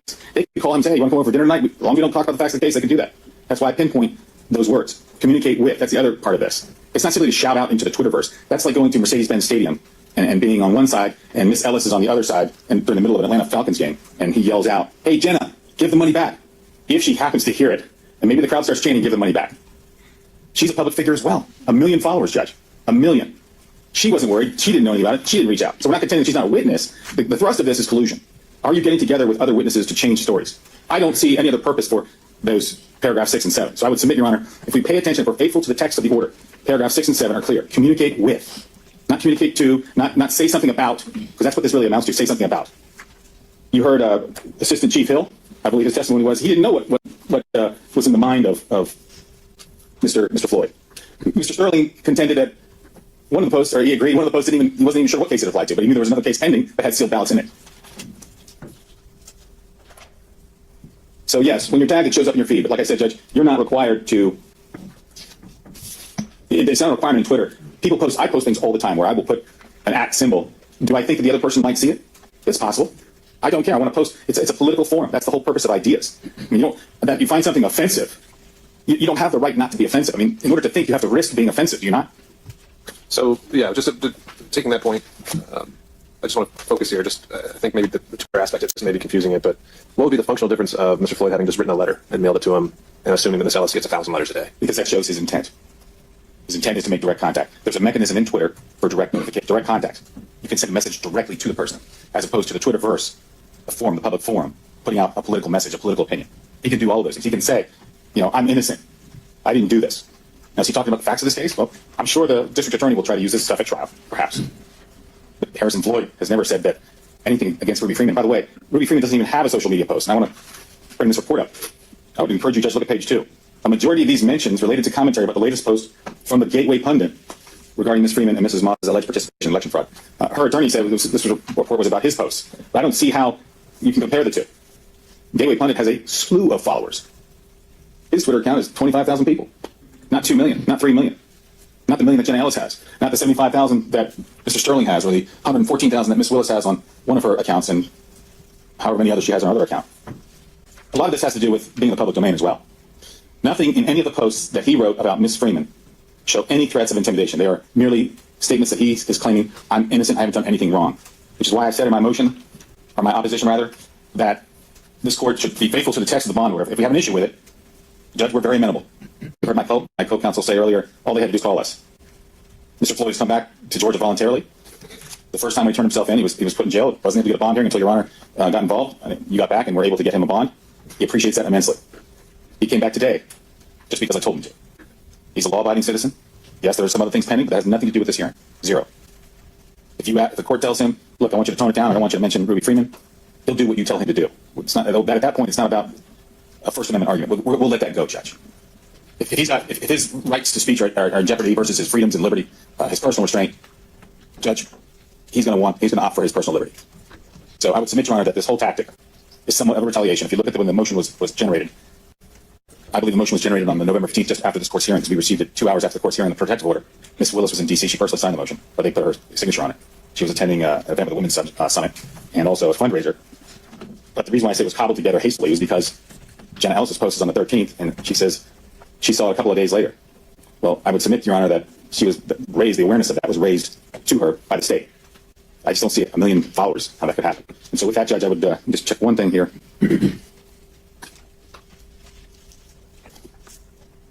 Yes, and there's also on Twitter, if there's a post that's found offensive or threatening, it can be reported. And people should do that. If they want to generate reports, they can. But it would be just as effective to call out posts and say these are inappropriate posts. So, with that, Judge, I would conclude. You just say we heard. Your Honor, it's always like when me and the defense can agree. We agree on something. We just ask you to strictly rely on the order that you signed. And as Your Honor knows, I only have to prove he violated this order one way, and that would be enough to revoke his bond.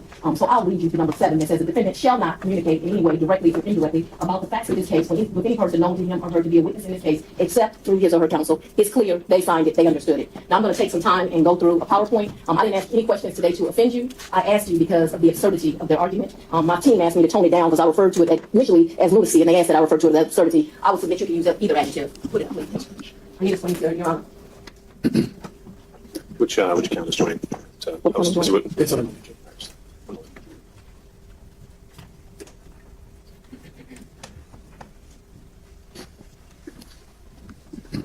No, I apologize for interrupting. Ms. Willis limited to We'll see if there's a point that needs we can go back and forth and back and forth. You don't need to have strict guardrails for argument. Your Honor, just very quickly, Harrison Floyd was indicted by a Fulton County grand jury for count 1, conspiracy to violate, count 2, conspiracy to commit solicitation, and count 31, influencing witnesses. He entered a consent bond on August 29, 2023. The language was plain, and I still contend he violated 3 of the 7 conditions, those being 5, 6, and 7, but I just need one of them. Your Honor, the law is clear. It's clear that the trial courts have the power to revoke bond as long as minimum due process is applied. Your Honor, by this hearing, you've given him due process. The trial court has authority to revoke bond if following hearing, the trial court determines that the defendant violates those conditions. It is clear he violated the conditions. The standard of proof in matters initially setting a bond, the state has the burden of proving by a preponderance of the evidence that the trial court should deny bail to protect the community. Proof by a preponderance simply requires that the evidence show that something is more likely true than not. Condition 5, he shall perform no act to intimidate any person known to him to be a co-defendant or a witness in this case, or to otherwise obstruct the administration of justice. We've seen these posts, but certainly contacting the Georgia Secretary of State and Gabriel Sterling and calling them derogatory names is a way of intimidating. Whether it actually intimidated is not the result. It is, was it intended to intimidate? Moving on, he's about to go through some things. Your Honor's been practicing criminal law a while. Moving right along, this offense of Jenna Ellis, and I was going to point it out, but you already did. How we can contend that a proffer is not evidence in this case, and you're so dense you don't know that the proffer is evidence, when in her proffer, the condition is that she's a witness. They want me to say it's disingenuous. It's a lie, Your Honor.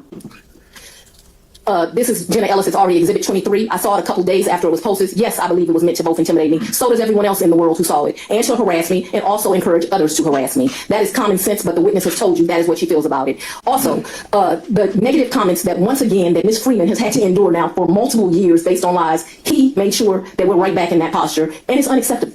It is unacceptable for democracy to work. We need little old ladies to come and volunteer to be poll workers. And what this lady has received is a pattern of being lied on and intimidation, and he started it again. And I think we can both agree, being called outside your name, older lady, I don't want to offend Ms. Freeman again, by this, it's disgusting, and it is as a result of his posting images, which are also evidence in this case. No one can deny, if you read the indictment, which they have been provided, that this is evidence in this case, which is why she's mentioned 40 times in the indictment, but they want you to believe they don't know she's a witness. It's ridiculous. I'm sorry. Setting those, I agree with you there, but all the posts about Ms. Freeman, those are ones where she is not tagged.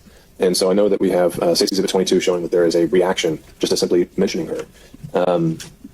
Would you agree with the defense that Mr. Floyd there's nothing prohibiting him from publicly criticizing the state's case generally? What I would agree is that when he signed a consent order and the First Amendment can be limited for parties in a lawsuit, and Your Honor limited it. And the case law is very clear that there is a public good of keeping the community safe that you are required to do, which is why you made those limitations, and that his First Amendment rights to say whatever he likes, if they interfere with the trial of a case, can be limited. And I'm going to take your no question that it can be limited. What I'm wondering is, though, were they limited here to the extent that he couldn't talk about the case at all? They were limited in the fact that he could not talk about the facts of the case, referring you again back to paragraph 57. It's not ambiguous, it's clear. It's a black letter. Cannot talk about the facts of the case. This video of Ruby Freeman are the facts of the case, and it's in the indictment. Let me read you some of the law that we have, and this comes straight, Your Honor, from a Supreme Court of the United States case, Seattle Times Company versus Reinhardt, February 21st, 1982. So this is not new law.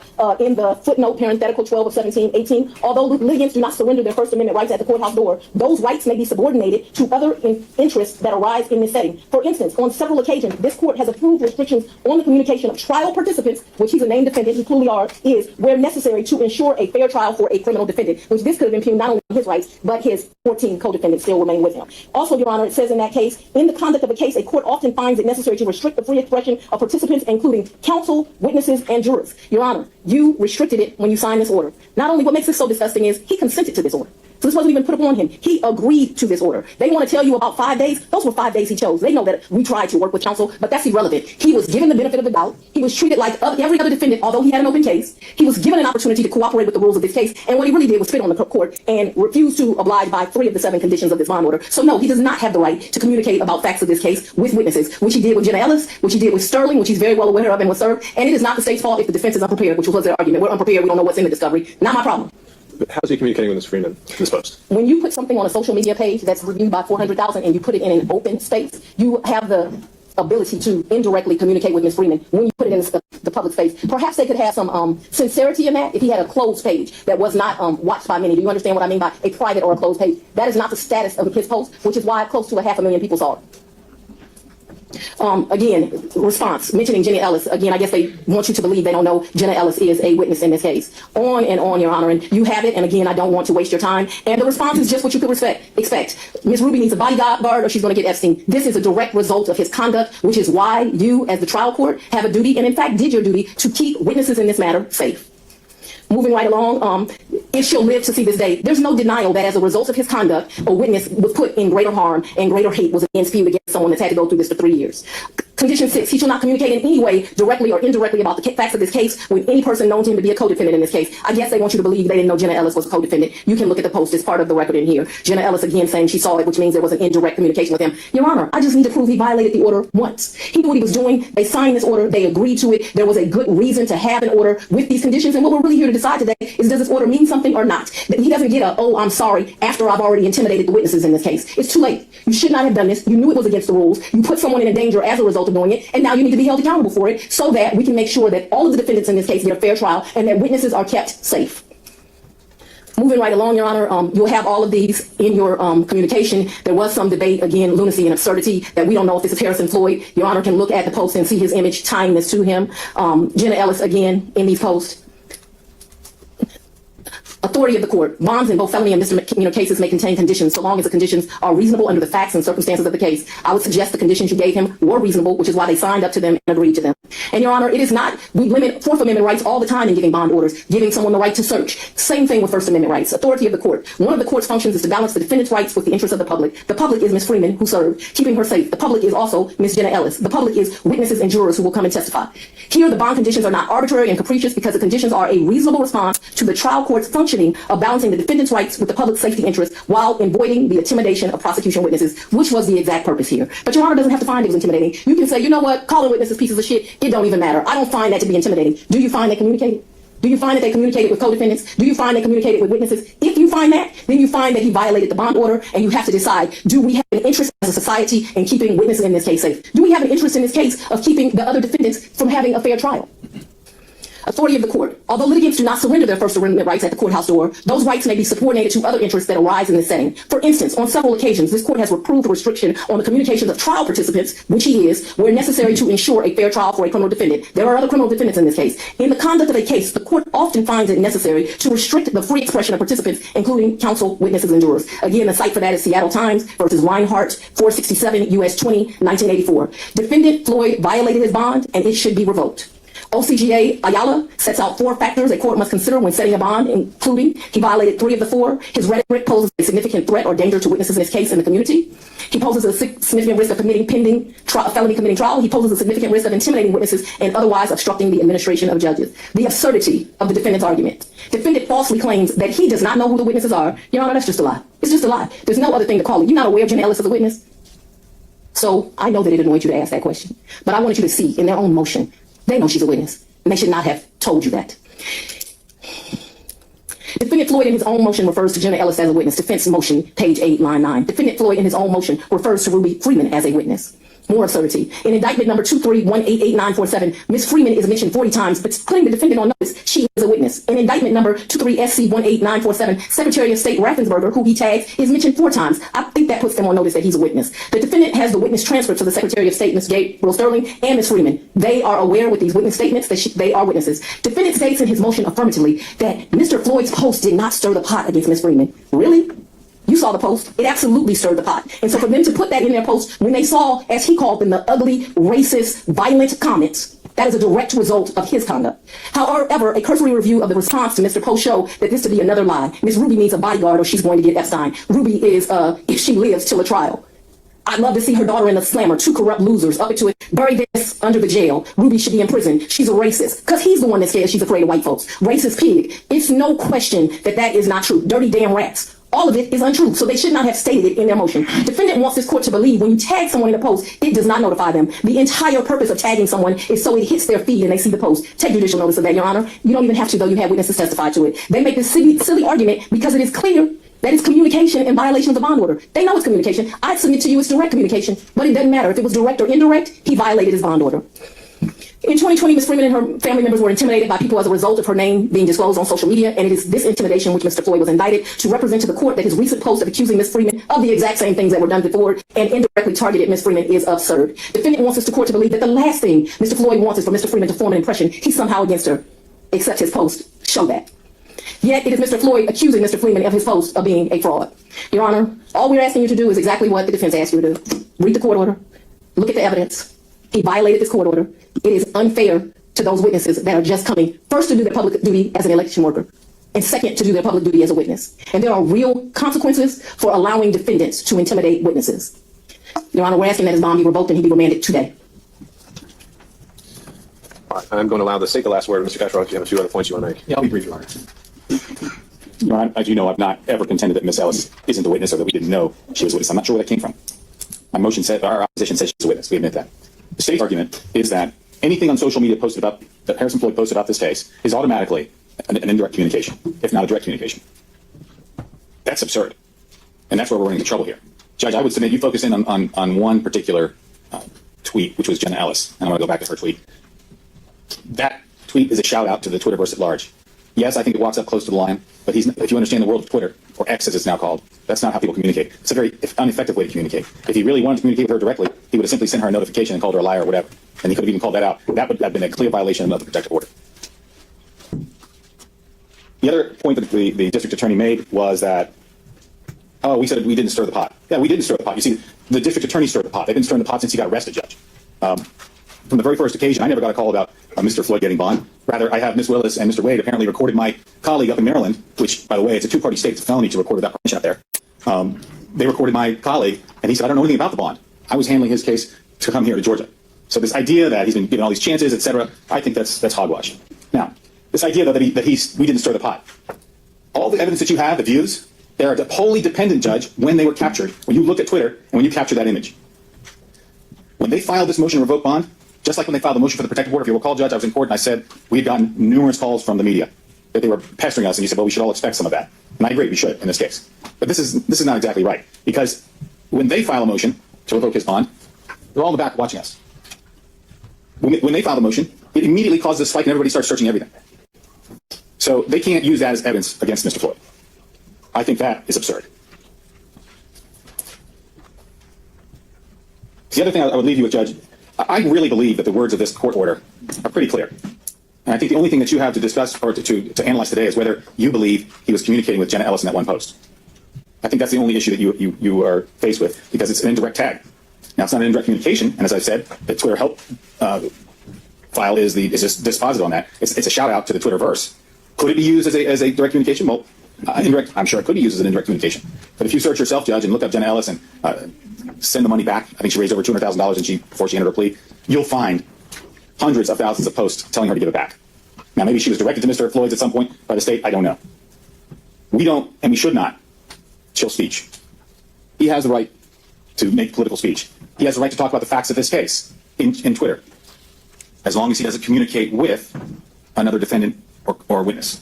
Now, we don't know all the witnesses that are in this case. Like I told you before, I know a fair number of them, but I have a list of unindicted co-conspirators, and I'm just trying to figure out who they are. We don't exactly know. I don't have a matrix of that. If we do, it's in the discovery somewhere. We're still searching through that morass of information. So you were not provided the witness list used during the trial we had prepared for Mr. Chesbrough? No, I was not, Judge. I don't recall getting that list at all. If they did, I couldn't sit here today and tell you they didn't put it with this mountain of stuff, but the way they turned over discovery, I've never seen anything like it. They just handed, 80 folders down, yet you find this one little GIF image, a little picture that belongs to another file that's down a different tree, 50 folders. It's absurd. That's absurd. So at the end of the day, I think the rule of lenity is appropriate here. If the court feels that something is amiss, or you want to correct something, or we need to make something more clear, I think we need to give Mr. Floyd the benefit of the doubt. This is not giving him a second chance. I'm not asking for that, because I don't believe he violated the words of the bond order. I think the bond order is crystal clear. Do I think he walked up close to the line? Yes, he did. Have we had discussions about it? Sure.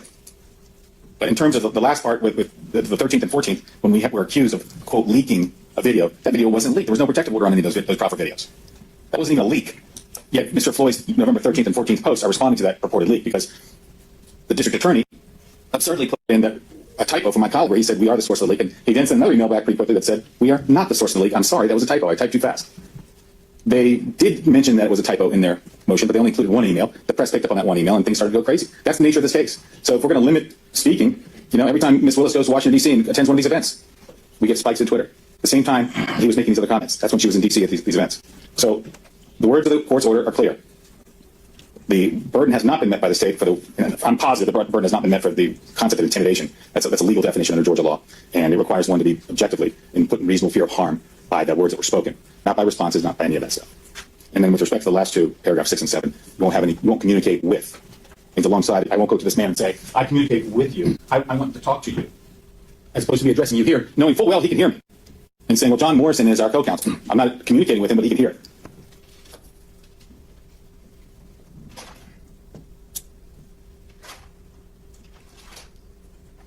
So the idea that he didn't communicate with about the facts of this case, as I want to express to Your Honor one more time, it's not that he can't talk to a witness or a co-defendant. What Ms. Willis said about that is absolutely incorrect. That's not even what the court order says. The court order is specific. You cannot talk to another witness or co-defendant. You cannot communicate with them about the facts of this case. The whole purpose of that number 6 and 7 is to avoid collusion.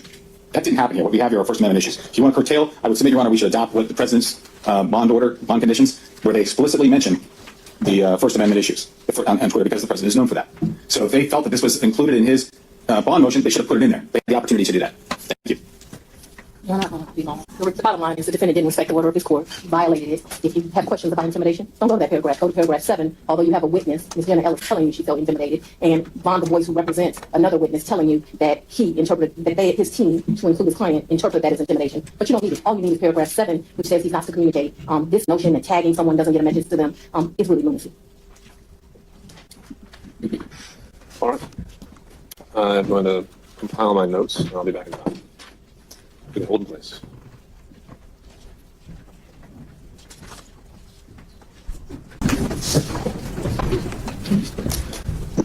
All right, thank you all for your patience. So just a few thoughts to share. And the first, I would just say how we got here. At the outset, I'll just note that at the time of indictment, we were in this courtroom in the middle of another murder trial, so I was not able to conduct the first appearance for Mr. Floyd. But throughout that week during the trial, we were presented with these consented bond orders, which were negotiated by the parties, and that was signed without a hearing. And Mr. Floyd agreed to abide by the terms of it. And I think it's clear from the case law there is no constitutional right to bail. And a bond can contain special conditions as long as they're reasonable under the circumstances. And often those can curtail or even eliminate a defendant's constitutional rights under the First Amendment or the Fourth Amendment, such as forbidding contact. We see that quite commonly. And the question becomes, the trial court has to balance the rights of the accused, as well as the public safety interests that are raised by any particular case. But I'll also note that a defendant is generally allowed to publicly criticize the merits of a case, to say that the prosecution doesn't have a case, to challenge the strength of the evidence, to speak his mind. And I don't see anything in this consent bond order that limited general criticism of the state's case. Each of these conditions had components to them, had preconditions, but there was no general limitation of talking about this case. But obviously that criticism cannot cross a line and revolve into witness intimidation. And I think, as the defense was willing to concede here, Mr. Floyd seems very boldly willing to explore exactly where that line lies in this case. And I think the state has made a compelling argument on many of these points. But in categorizing these statements, on the first point of intimidation, we don't see, as we might see in these bond conditions, as they're traditionally understood, someone posting the personal info of a witness or a co-defendant. We don't see someone directly messaging, again, as that's traditionally understood. And we don't see in the wording an explicit indication that something ought to be done about these individuals or that they should be targeted in some way. I read these as seeing more that someone is wanting to defend his case in a very public way. And so on the question of, and especially when it comes to the public officials, I think we've, as Mr. Sterling testified, when it comes to intimidation, they've endured far worse than is presented in this motion. I think it becomes a much closer question when we start talking about whether this is direct or indirect communication. And we're getting into also kind of a question of at what point is someone responsible for the response of others. I don't know if those are necessarily settled questions under the traditional bond limitations that we use and the phrasing that we use in this case. And ultimately, I think that, first of all, the defense argument that there's no knowledge that these were potential witnesses, that's not one that an argument that I'm buying. I think that we can't hide behind a veil of ignorance when certain witnesses have testified before the special grand jury or are very much known to be involved in the facts of this case, or just recently pleaded guilty and are known to have a public cooperation provision. I also think that when we're talking about the facts of this case, that's a broadly understood term, and something that's just denigrating another person who's known to be a witness and talking in reference to their proffer, that's also satisfying that precondition. But when it comes to the question of indirect communication, again, I think it comes down to, while there may, I do think that in several instances here, there has been a technical violation of Mr. Floyd's bond, and that communications he made wound up before the eyes and ears of potential witnesses and co-defendants. But not every violation compels revocation. And so I am stuck on the question of notice, and that the bond conditions as written in my mind were not specific enough to account for the nuances of social media. So I think the ultimate result of today's hearing is that it's very clear to me that this bond needs to be modified. And I think it needs to specifically prohibit any public comment concerning Ms. Freeman, concerning her daughter, and concerning other witnesses that need to be included, because even if he's not directly or indirectly communicating with him, however we define that term, I think the public safety interests raised as a result of today's hearing indicate that his actions have a consequence. And because he's under the conditions of this bond order, the court has the ability to curtail and protect that interest. So ultimately what I would be asking for is for a recommendation from the state, but I would also allow the defense to respond on exactly how they would propose adding or modifying these bond conditions. And I will then take those under advisement and enter a modification on the record. And nothing from today's hearing should be seen as curtailing the state's ability to refile such a bond revocation motion immediately upon an additional violation. And I think that it also is very much dependent on the specific facts of the tweets and communications at issue here. And it can't be so broadly defined to cover all other co-defendants. So on the issue of modification, I think that's something that we can revisit and let time to consider, unless there's something the parties would like to address now and want the court to be able to consider specifically what they would like to see as a modification. Or that's something we can follow up, but the court is available and ready to enter that as soon as it's conveyed. Anything, Ms. Willis, that you would like to add? Obviously, we're very concerned about the safety of Ms. Ruby Freeman. She has clearly endured enough. And this conduct is not just chilling to her, it's chilling to other people who would want to serve in her capacity. So, we respectfully, the court would take session. This defendant is very well aware of what happens when he tweets about Ms. Freeman. We do not believe it is appropriate for him to make derogatory comments about anyone. He can publicly criticize me all he wants. I don't value his opinion, it doesn't matter. But what he may not do is publicly do things that intimidate witnesses, and so that needs to be clear. He should not be able to tag him so that they are communicated with, or put them in open space so that Ruby Freeman now may have to move in and get another advisement from the FBI. And so if you are, I would ask that before Your Honor leaves here today, that my team be allowed to sit down and that the defendant personally sign off on an agreement stating that he can initial each clause so that he can be made more clear that he should not contact and intimidate witnesses in this case. I don't have any concerns with what you've raised, Mr. Morrison, Mr. Castro. Briefly, Judge, I'm not going to sit down and initial language I haven't seen, the one I have time to look at, on the table, ruminate, on the over. I think the appropriate thing for us to do is what you suggested. We'll submit our orders and take what you think is appropriate, reasonable, and enter it that way. I think she's stepping back today, and then we can get it worked out, and he can be loose. Well, I think there's still time to the day. Why don't we see how far we get? I'm not going anywhere. And again, I don't think we're writing a treatise here, but I think there needs to be something more explicit and a little bit more definite. And it can be as all-encompassing as we need to be.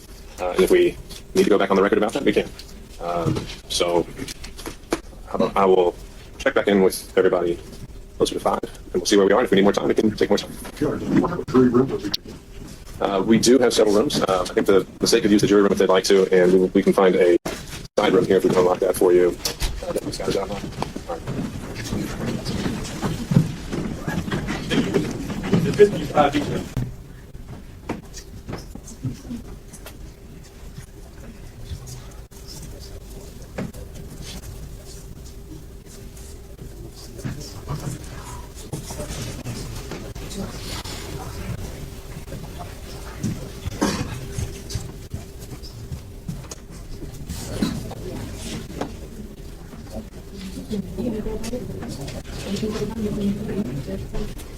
Going out, come over, baby.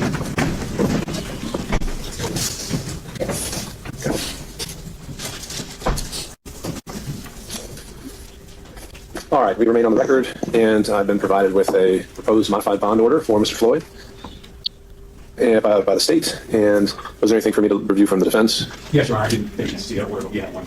People that want to know me. Okay. Can we get the next? Do we have an extra copy? Or not? You want to be able to see those recommendations of the defense? Sure. No, well, yeah, I've seen those. We get, I think there's a good bit for the defense to consider and digest here, but I don't have a copy. Well, the state's looking at the defenses right now.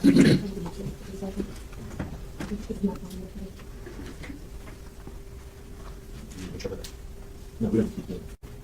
And it was support.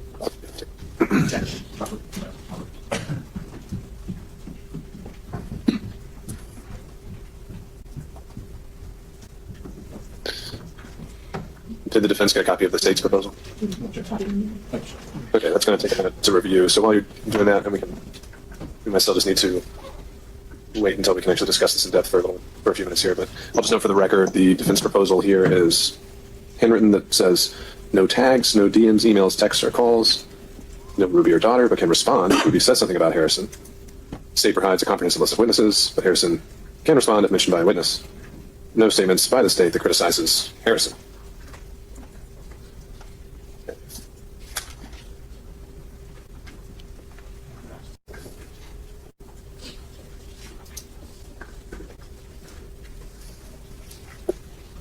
May I mark on this? Put it to it.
You want to dive in? I think we're ready. Okay. All right. Well, let's use the state's modified bond order as our working copy, and so we can just try to go through this paragraph by paragraph.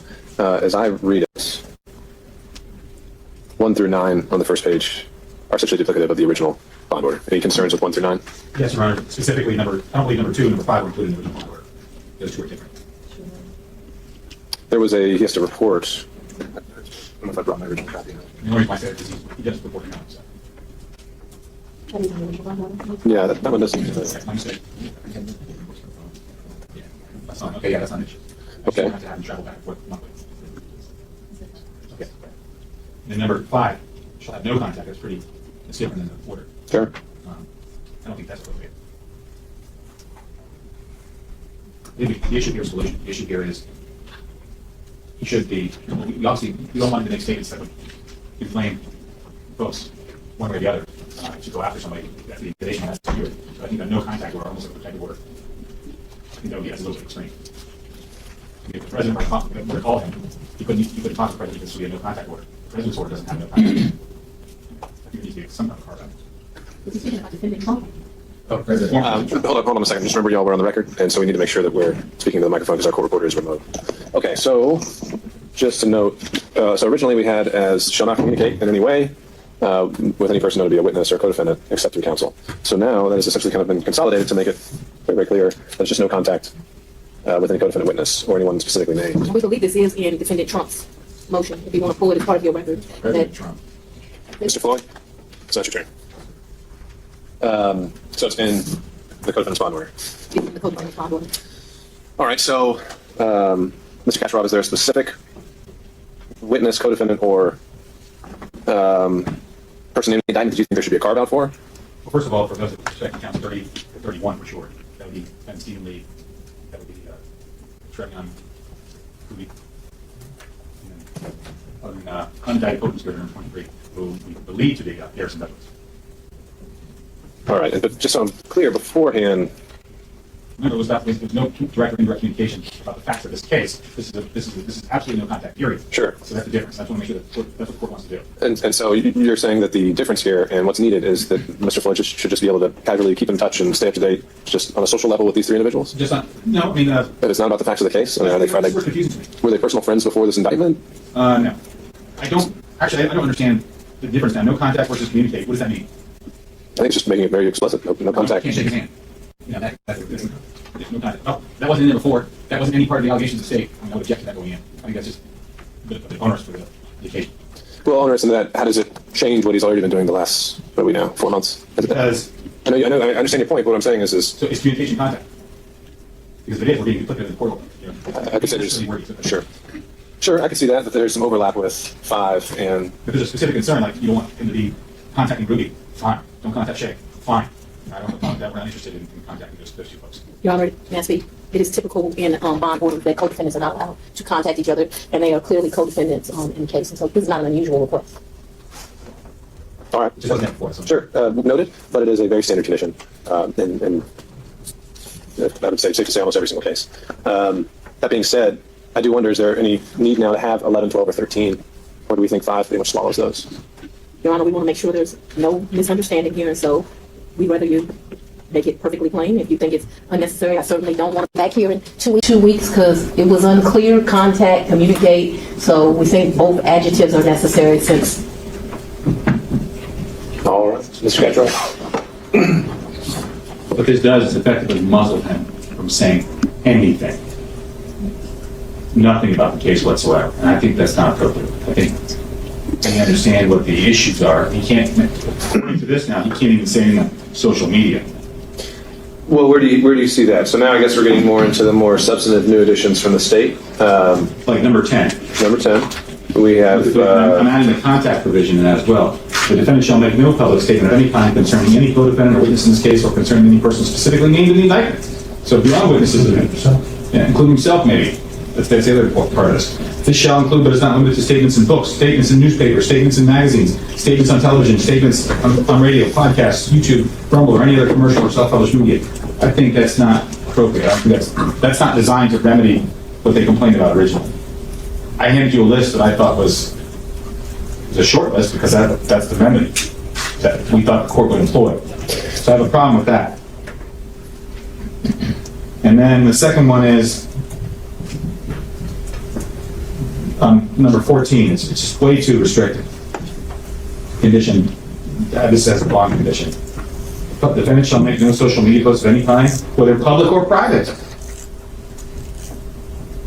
concerning any co-defendant or witness in this case. I think if we just had the original bond order, you can add the no physical contact with any witness. That would clear that up. And in the communication part, you know, you can add in no collusion with any witness. But in terms of him, and in the list that I suggested to you, you would have, you say nothing about Ruby Freeman, unless she has a few lawsuits pending. And if she were to say something, you know, I would of course vet whatever was going to be put out there. But the idea that he could respond and say this doesn't find it to be true, or he finds it to be true, or what have you. So I don't think 14 is appropriate because it's so restrictive on social media. And again, give me specifics. What is it exactly that you think he should and wants to be able to do that 14 precludes? If he wants to get interviewed by a reporter and to talk about how this case came about, what he did in this case, I mean, I can't believe that the district attorney would object to that. They'd probably watch it and catalog everything he said. Or if he wanted to get on social media and say, you know, Miss Willis is not a nice person, she did this, and she doesn't care what he says. He said that. But if he went on there and said, you know, what she said about me in this case is not true, or what the evidence that I've seen on the internet concerning X, Y, and Z is not true, he should be able to respond to that. I mean, otherwise, you're just muzzling him and stopping him from talking at all. That's what the state's order does. They want to muzzle him. Ms. Willis? Your Honor, this bond order does not mention District Attorney Fani Willis at all. I stated on the record, he can say whatever he like on any post he like about me.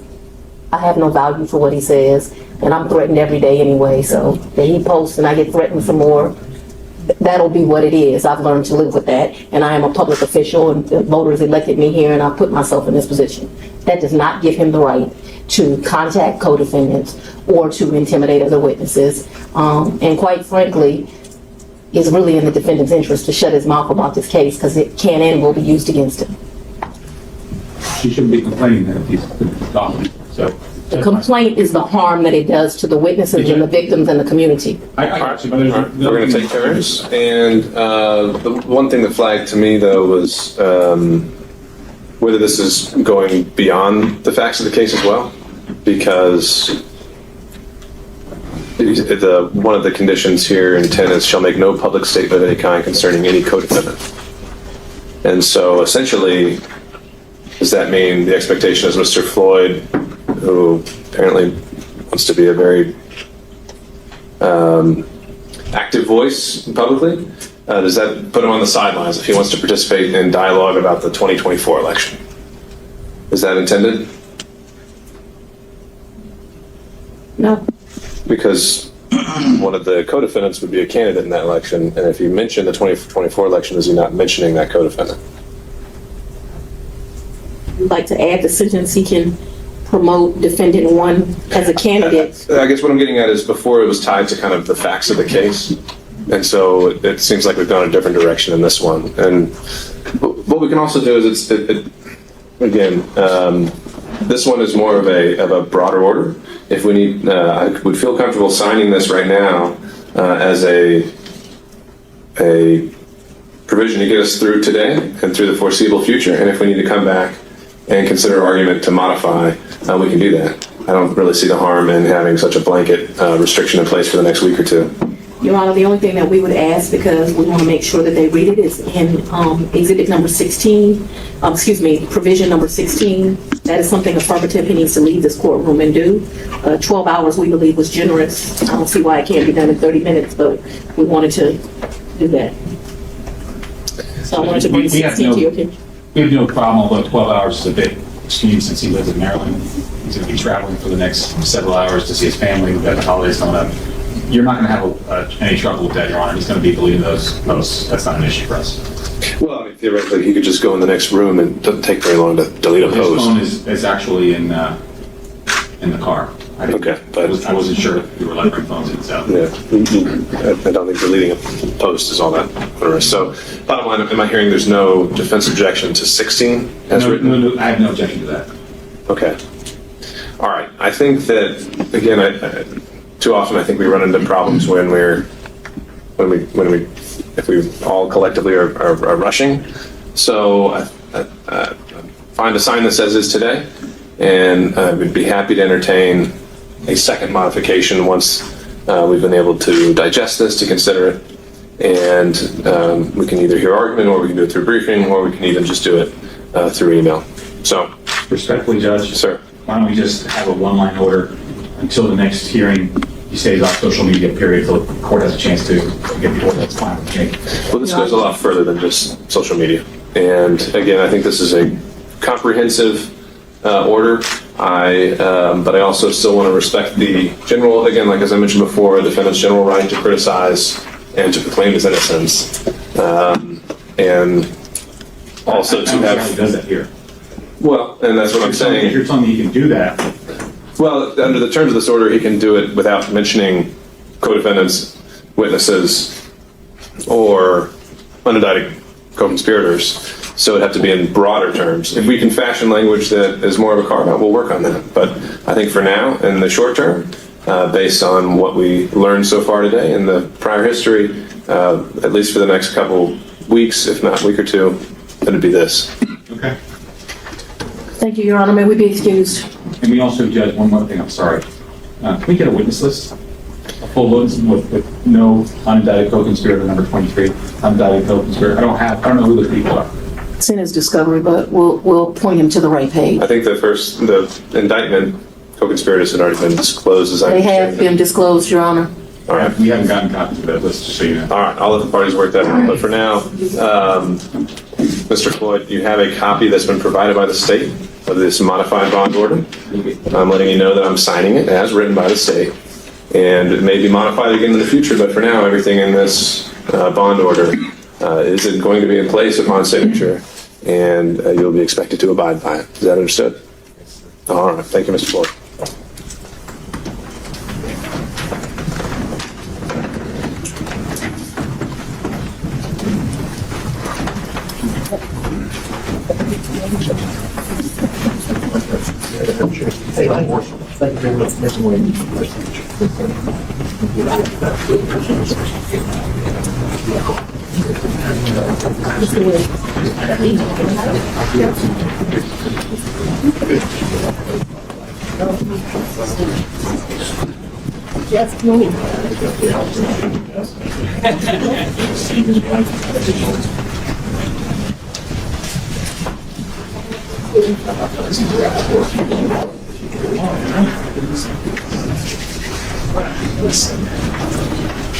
So, y'all see how we're going? District Attorney Fani Willis. Outcome is free to go. Was and with the modification of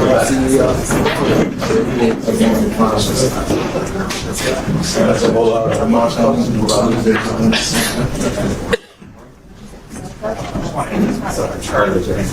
Thanks, send me emails. I don't have actually a lot of emails. Thank you.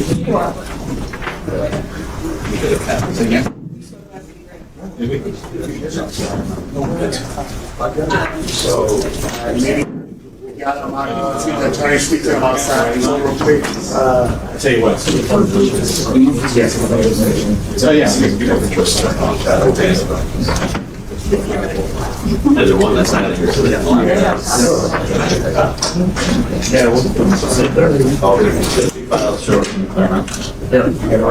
out. Everybody go.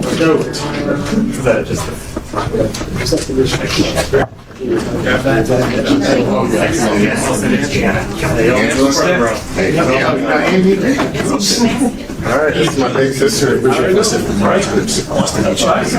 did you do? How's the book?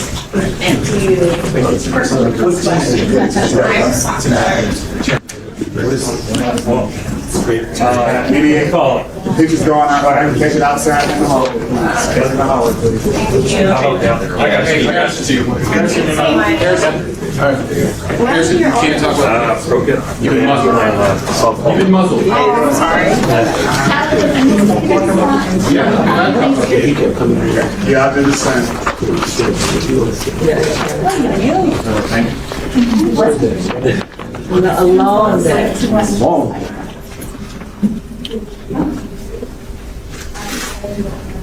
Is that the? That's it. Let me take a picture. Please,